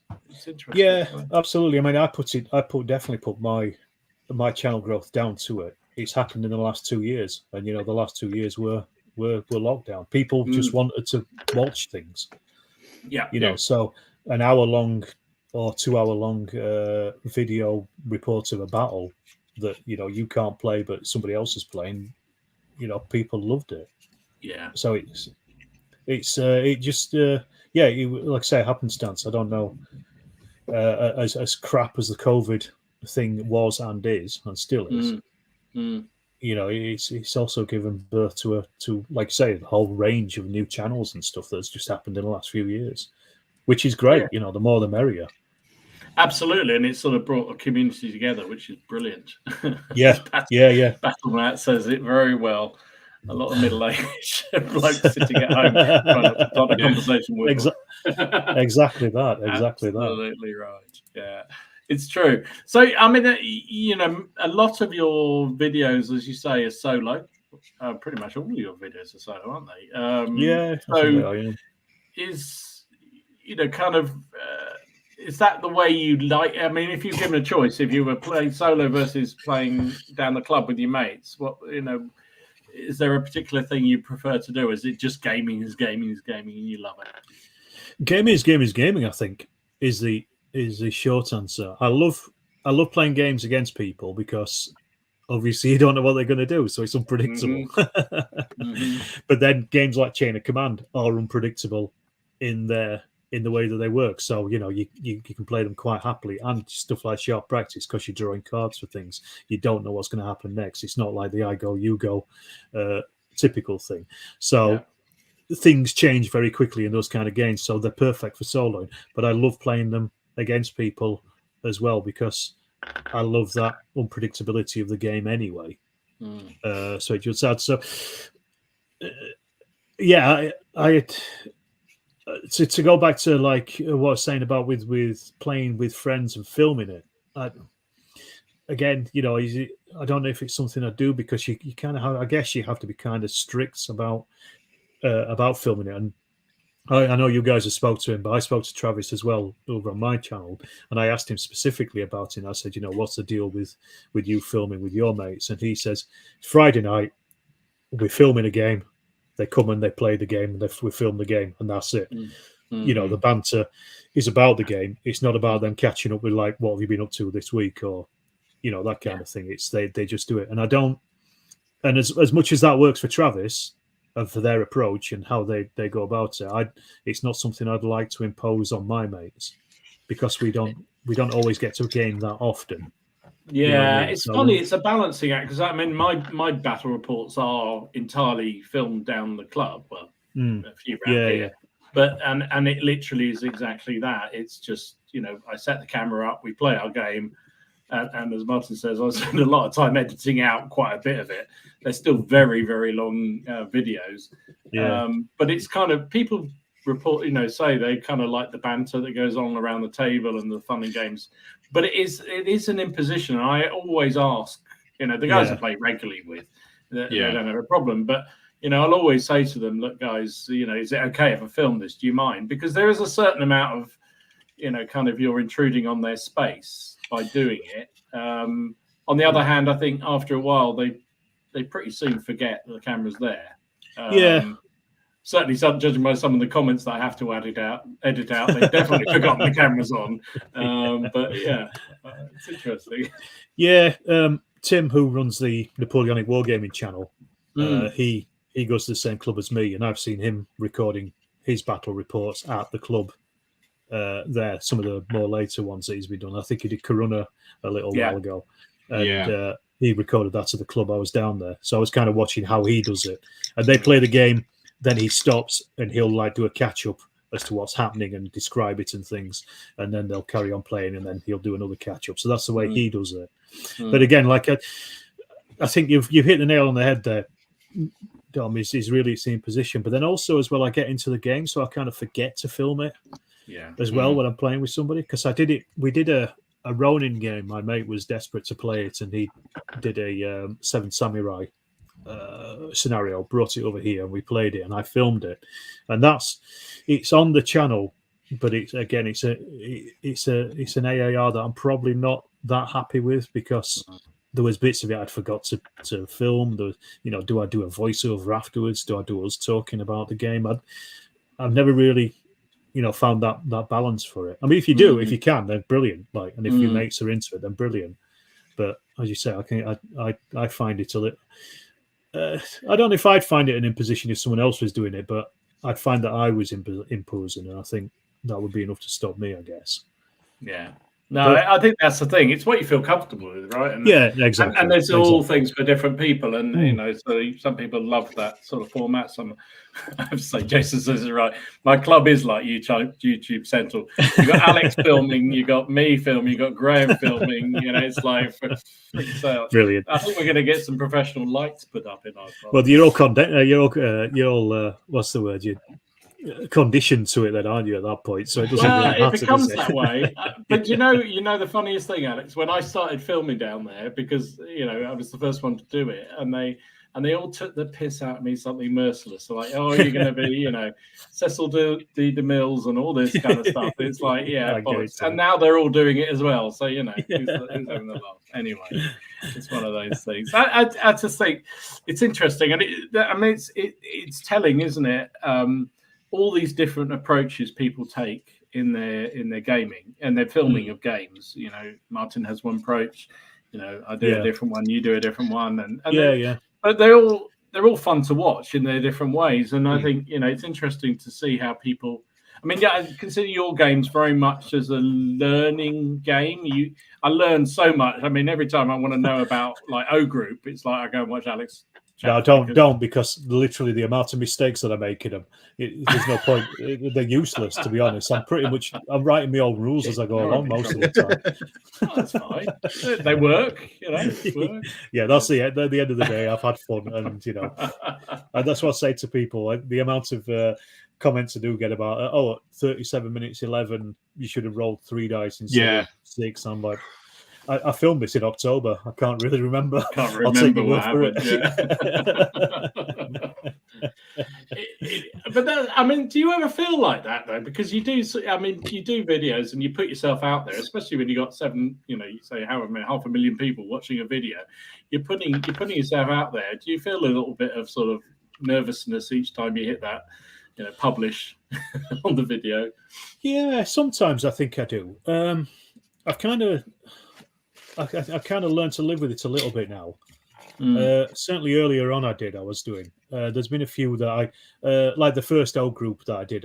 I managed to get the first O Group video out because I basically when it arrived in hard copy, I played the game that weekend because I've been reading the PDF of it, and I managed to get that out, and that was a bit nervous because I wasn't sure how much of it I knew in my head to play anyway, and I made loads of mistakes, but in general it gave a good idea of the gameplay, and that's kind of what I was trying to achieve. as much as anything else. But yeah, that was pretty nervous. I did what I find not so much nervousness. I don't know if any of you guys ever get this. Is when I'll make a video and I'll think I'm really chuffed with that. I think that is going to be really popular, and it dies on its arse. Like, you get like three views, and you think, what have I done wrong? You know, and then you'll just put something else together that takes like 10 minutes, and you'll get 8 million views on it. You know, well, not exactly 8 million, but 8 million maybe. 80 views. with me, I know that about 99.9% of the people watch my channel for Bolt Action. That has expanded to turn at 28. I never knew how many people would be interested in that. But last year, I made the mistake. You know, hang on, Steve. You've been to 1 minute 45, 1 hour and 45 minutes of this stream, and that's the first mention of turnip you've made. So because well done, mate. I'm in Bolt Action mode. But no, when I did my first turnip video, I was literally hesitating on the publish button because I thought this is so left field from what people normally come to my channel for. I thought, bugger it, I'll just put it on, and it did really well. And then I made the drastic mistake of putting a video on about burrows and badgers. Wow. To say that nobody gave a crap about anthropological animals with swords is an understatement. No, that will never be visiting. I mean, as much as I like it, it will never be visiting my channel ever again. I think people thought, "What the bloody hell's this?" We're okay with elephants with mutated tails. With a bit of stuff coming out everywhere. Yeah. Woe betide a badger with a sword. Oh, Jesus. Yeah, it's just I find it interesting, just what people do react to and what they don't, and I think the thing is you kind of get known for doing a certain thing, don't you? As a channel. Yeah. I think all of us here probably have a certain things that drive our channels. I'm going to go out on a limb here and say mine is probably Chain of Command, but I play all the lardy stuff as well. But because if you just do something slightly out of the norm, it takes people by surprise. They probably don't even realize it's you that's put the video out. They might come up with their suggested It's an odd videos. thing, isn't it? And you know that if you really did want to focus and get huge numbers, you get reasonable numbers of subs. If you just focused on a particular set, you could probably do a lot better. But actually, kind of all of us are just in it, just exploring our hobby and having fun, and that just seems a bit weird. So, but it does catch you out sometimes. You think, why? And some videos just fly, and you think, why the hell did that? That's just bizarre. Exactly that. I mean, I think the thing that's taken me by surprise massively this year is I started doing the hobby update bench report videos. Yeah, and I just. Because I'd seen a lot of other people doing similar kind of things, and I just thought, I could do something. It's just a vlog, isn't it? Basically, you're just talking about what you painted that week, and they have been consistently the highest viewed videos every time they've gone out, apart from the show reports, and they've gone through the roof. And I'm just like, where is this coming from? It's just me talking about some figures I painted, but it's because people are just interested in what other people are doing, and we're all wargamers. We're all interested in what other wargamers are doing, aren't we? We all want to have some excuse to go and buy some more crack, don't we? Basically, let's be honest. What about you, Martin? Do you ever get nervous when you hit that publish button with your videos?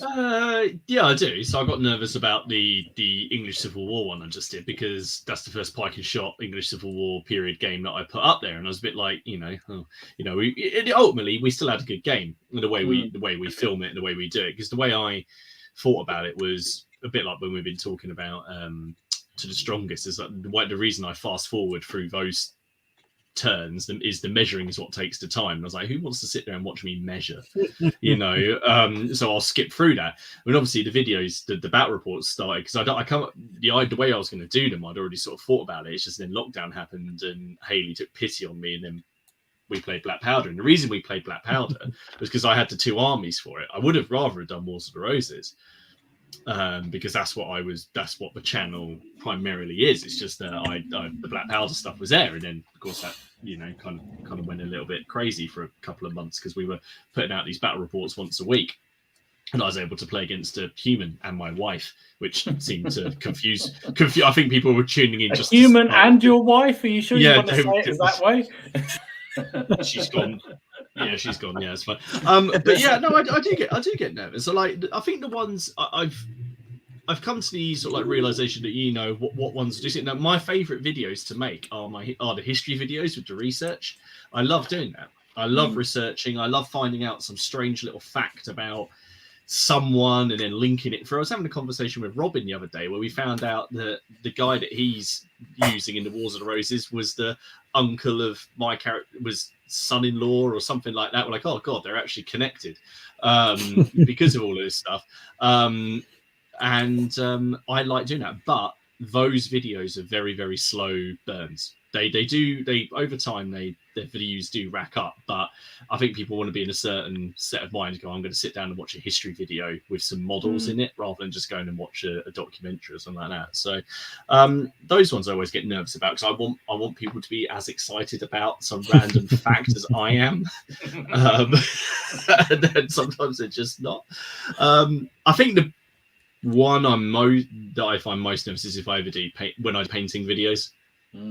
They're where I get nervous because you are putting yourself out there, aren't you? Every time you do it, you put yourself out there, and it's a weird feeling when you say, well, this is, and you can caveat all you like. This is how I do it. This is my approach. Yeah, everyone else has what to do. So you're still like, this is how I do it, and it's like, I'm not the only one who never calls it a tutorial. No. If you call it a tutorial, you might as well just draw a dartboard on your face. Yeah. I know. That's the problem, wasn't it? I think. Yeah, I mean that's one thing that it's only something I've done recently is painting videos. Simply because I don't think I'm a very good painter. I'm a fast painter, but I'm just not very good at it. So I can get figures on the table, quickly. So I never thought, because you see, again, to go back to what I was saying before about the Warhammer kind of videos and those painting videos. I mean, these are, they're proper artists that are painting those things, and it's stuff that you could never achieve in a lifetime. They're lovely to watch, but, the average person wouldn't ever get anywhere near that. So my painting videos are for the average gamer to get figures on the table quick.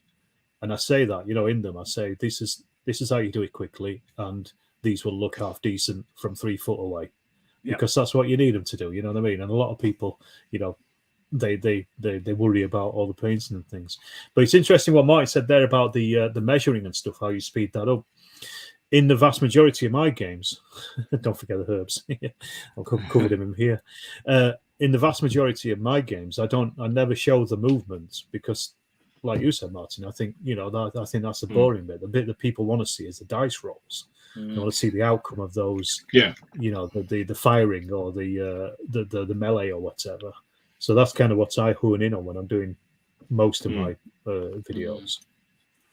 Definitely. I almost forget that in my videos. I have to say, it's terrible because I get so ingrained in the game. I mean, I literally just film the game as I'm playing it, and and I love the game, and I get right into it, and we have a right old laugh, and it's almost like I have to think, oh shit, I'm videoing it. I better move the camera a bit. I better point at the dice sometimes because people like to see it, and it's like, oh, hang on, that camera's been pointing in the same direction for a little while. I better move it. But I think my channel is definitely sort of almost like it's almost an incidental a coverage of what I'm doing. It's like, well, I'm just filming what I'm doing, and it's a weird thing. But I agree with you. I mean, I find the whole video painting thing really, really tough because, like, I think you're a rather better painter than you let out, Alex. But for me, I'm definitely in that category of just getting it done and learning on the table, and my painting has improved a lot. But I still feel very nervous, even now, just putting out videos of just what I've painted, because I just think, I look at some of the work other people do, and I think, Jesus, that is awesome. Mine is nowhere near that. For me, it's not just videos. Every time I put anything I've painted on my own group, on our group, Twitter, Instagram, there's always a sort of arse clenching going on when you post it. Yeah, because it's putting yourself out there, and you know, there's. I've always said though, I get more inspiration from like amateur painters than watching pro painters. I can't get enthused by watching a pro painter because there's I don't know. You're never going to be able to achieve that. I agree. 100%. I'll never get that. I'll never get to that level. I'd rather see somebody who's either new to the hobby or who just doesn't give a shit about what they do. Who just paint and just gets it out there. I've always said, as long as you're putting paint on a figure, you're winning. You're doing more than most people in the hobby is actually doing. So regardless of the quality, you're already ahead of most people. Right. That's kind of about the ethos behind my painting videos is, you know, I can do this quickly, so you could do this quickly, and it doesn't take a great deal to do it quickly and to get some stuff done. You know, you just need, because I did that 15-minute painting challenge that actually won me the Caesar Awards last year. Incredibly surprisingly, I don't even know where that came from. But that I painted some British soldiers, and I just did them in 15-minute blocks, and just said, you know, you could wake up 15 minutes early and paint something for a week, and you'd have a platoon of British soldiers by the end of it. Yeah, you know, and they would look tabletop decent. This is how I think that's the thing I love about all of our channels and a lot of the channels I follow is it's just about bringing that excitement and passion about the hobby without making it too sort of arsey and sort of tricky. You know, it's just we all do it in different ways, but we're just about having fun and having a laugh, and that's kind of what. And all the videos I follow, exactly that. If people are having a fun time and enjoying what they're doing, it shines through. I've noticed watching back on before I publish it. Can I answer that quickly? They exist, right? And I will show you the emails, and I've shared them with the guys on here. Of some of them, especially when I do heraldry, right? You think it's bad with World War II unit markings? That was only 80 years ago. You wait till you do heraldry that's 500 years old. Jesus. You just go on Netflix and find out what the Wars of the Roses is about, don't you? If someone made a series about it, I'll be there, but I don't think brilliant. I think it is. Actually, talking about painting, we're coming towards time has flown by. Do you ever look at some of the painting that people have put up on the Facebook page? You're about to say something profound there, aren't you? No, I was just looking at what the time was and then looking at Tony Hinton West comment and deciding whether or not to red card him.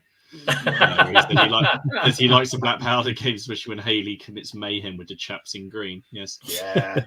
that deserves an applause, I think. Right. Let's have a look at some of the work people have been putting up on the Facebook page, because there's been some absolutely brilliant stuff, as always. Of all different levels and abilities, and it's just wonderful to behold. So, a reminder that not everything that goes up on the Facebook page, because there's so much, but I'm trying to pick out a few here to show some of the.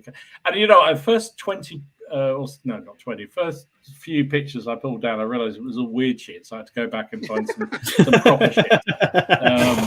Because there's a definite creepage into the weird land going on. So I'm going to start out with Bjorn. Posted up a series of stuff for his Gasland game. Which, great game. Really great. It's a game I really would love to play. I never have done. But looks really cool. Sand put up this Nord Raider, which is that from yes, from the game that me and Ken played, Conquest. That's like one. 38mm. It's a big. Is that a new one? 38mm. I mean, he's never going to hold that standard up, is he? Let's be honest. I'm not joking, right? Have a look at the regiments. That is a small standard for some of the they are nuts, but very cool. Very good stuff, indeed. We got Daniel's Dacians. These are the Victrix Dacians, and they are just amazing. the work he's done with those fellas. Oh, The guy in the middle there doesn't look too well, does he? Not look too well. Things are not looking good for him.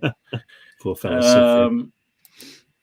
As Dave has been very looking nice. at this oof. 100 Years War by the look of it. 100 Years War, yeah. Yeah, it looks like it. Very, very nice indeed. Nice. Steve posted up some of his Kings of War stuff. He had loads of it, but these were the are they evil dwarves on something or others? I don't know. It's all a bit weird to me. They look cool though, whatever they are. Brilliant stuff. And Tim's been a bit of a painting slump, and he posted up his pictures. He finally got going again and put up pictures from his Franco-Prussian collection, which is great. Good on you, Tim. Keep going, mate. Keep going. It's good to see the Franco-Prussian War being gamed. It's not a period that many people play. Not at all. It shocks me into I must get on and finish mine off one day. Lee, he had some lovely looking wood elves. Ooh, got their classic, them ones, aren't they? There. They look like, are they old school ones? They look They it. look like old school. Yeah. Diagonal, stood diagonal on the bases. Yes. Yeah, proper I old assume that school. because they're slaughter bases, aren't they? Yeah. That's why I assumed they were old school when I saw that. Some beautiful 15 mil excellent. tanks from Patrick. Oh, I mean, They're not tanks, it's self-propelled artillery. 15 mil. Sorry. He did a whole load of tanks in my defense, and I picked up the picture of the self-propelled guns. Anyway, very, very nice. I love this from Joshua just because of the guy's eyes. I mean, look at those. The flesh is fresh in the stubble as well. I do like seeing when people do stubble and 5 o'clock shadow and stuff on their minis. Amazing stuff. And John posted up his first Victrix Norman figure. That's nice. Yeah. Have you ordered them yet, Martin? Very nice. Maybe. No, Maybe. I'm hearing that they do look lovely, but I have heard there's a few problems with the horses, but I don't know whether that's true or not. I can't possibly. Is it just the fact that they're horses and that no matter what, they are they're horrible to paint? Hate horses, full stop, don't you? That's it. Yeah. Sean posted up his line rampant force that he's going off to play Fraser with. That's awesome. He's done a video, hasn't he? I saw it. I haven't watched it yet. He's done like a video showing talking about the forces in their first turn. So I think that's actually, you can see these in action now and over on Metal Mercenaries. you got to admit though. I mean, a game between Sean and VK. That's going to be some spectacularally painted miniatures right there. It's not going to be. There's also going to be some shit flying around on the tape. I hope they actually record the soundtrack of the game because it's going to. Sean gives you some grief in the game. Trust me, at CrackCon he was there and he gave me some. And I was a bloody umpire. I'd like to say that Hayley said, because she was sitting next to you because she was doing the raffle, listening to you lot, she'd have paid them entry money just to sit there and listen to them heckling you for 8 hours. 8 hours of heckling. It was fucking ridiculous. Why do you think I'm not running a game this year? Stephen, I mean, look at that weird shit. That is awesome. I have no idea what that is, but it's for the flesh eat. Well, they're the ghouls, but I think they're called the flesh eater somethings, courts, I think now. But I like it. It's undead, but he's actually still got the blue color on the dead fat thing. I love the wings though. Look at the wings. Wings are awesome. Absolutely amazing. Lovely work on those. Simon, I know, has been working on a load of sort of lizardy creatures. He's been doing a lot of lizardy dinosaurs, Simon. I know. Yeah, and they look lovely. They are called Lost Kingdom miniatures. I think that's what I think they are, yeah. I think you're right. They always have an Aztec kind of feel, don't they? Lizard creatures. Very much so. Some winter Germans from Phil. Ooh, they're rather nice. That officer figure must feature in more armies than any other figure in any German army. Well, Dom, I mentioned the other week that Metal HQ set. It's metal. They say that it's metal. Yeah, metal. I like it. It's not too bad. Clip that one. You don't hear it very often. And then Paul showed off his Lion Rampant game he had with his Saracens against Crusaders. I put that in for you, Martin. A nice bit of. They are lovely. Bit of wall. I know you like a bit of walls, mate. I do like a bit of wall. Yeah, I do like some walls. I like a wall. And Robert showed off this that I have no idea what it is, but you guys will probably know it. But I know what it is. I know what it is. I know what it is. Go on, Steve. That's Jane Czar. It is. How could you not know that, Dom? How can you not know that, Dom? How could I not know? Alec, how did you not know that, mate? It was the tip of my tongue. Tip of your tongue. Good on you. This I absolutely love, and I'm going to have to try and find out where he got this. This is Kevin's sort of samurai. Actually, I think it's Korean, isn't it? I think. But anyway, so. You can see the 28mm model on the front of the jet there. Blimey. You can see it, right? Just if you look at the house thing to the left of that, there is a 28mm Bowman. That's how big that model is. I mean, just awesome. Storage issues alone. That's probably what he's storing his models in. It's a frigging arc. When he posted that, all I could think about was Age of Empires 2. Just unbelievable, isn't it? So cool. Pat has been painting up a whole load of German Second World War, and he said he needed a break, so he did some girlies. So good for him. I do like a soiled dove, I have to say. Very, very nice indeed. If you played a bit of Dead Man's Hand, you'll get that reference. And Tony had these Bretonians, yes, indeed. Very nice. Very, very nice. Nice. And Luke. Star Wars Legion. They're the Death Troopers, aren't they? Yeah. I couldn't think of, my mind just went blank. Yes, they are. The ones with the cool sound effect on the helmets, their own little language. I do like those. I mean, I do enjoy a little bit of well, I say a bit. We have been playing Star Wars Legion, but we're playing the Clone Wars one, so I haven't had to play anything like this. But they're really cool. I like it that he's done them slightly metallic as well. They're not just matte black. Yeah. Yeah, I've got a lot of Star Wars Legion figures, but I don't play Legion itself because I find there's too much special sauce in it. Yeah, with all the cards and things everywhere. Yes, I know exactly what you mean. Yeah. So I, as you would expect, I play Chain of Command with it instead. And finally, I wasn't going to show you anymore, but then Tim said he said this will get shown on the stream, so I thought I had to show it on the stream. It shows up again. These are some of these piano miniatures. Lovely jubbly. Just awesome. So I just had to show them because they're just beautiful figures. Good so there you go. Man.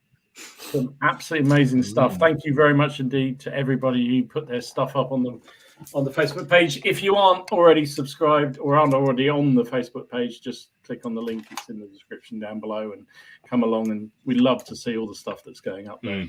So we have way overrun. We have 7 minutes. Apologies for that.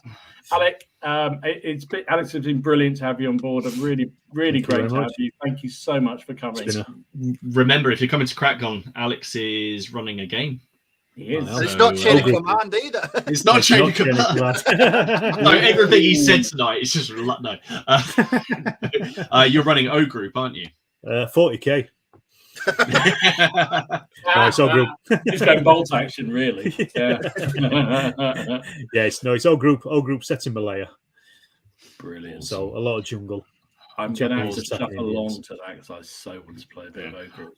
Well, on that note, just I know we've overrun, but there will be some updates for CrackCon next week because we've got a few things to say and sort of the next round of updates and things that you can buy, things that are going to happen on the day, and just information for various games and all of that kind of stuff. So make sure that you check in next week to get those updates. And who's hosting next week? Is it you, Martin, again? Me? Yeah, me. Must be yes. Okay. I'll think of check a it. thing. Well, check out All Good listings, and you'll find out where we are. But it's going to be Martin. So thanks to everybody for watching again on your Monday night.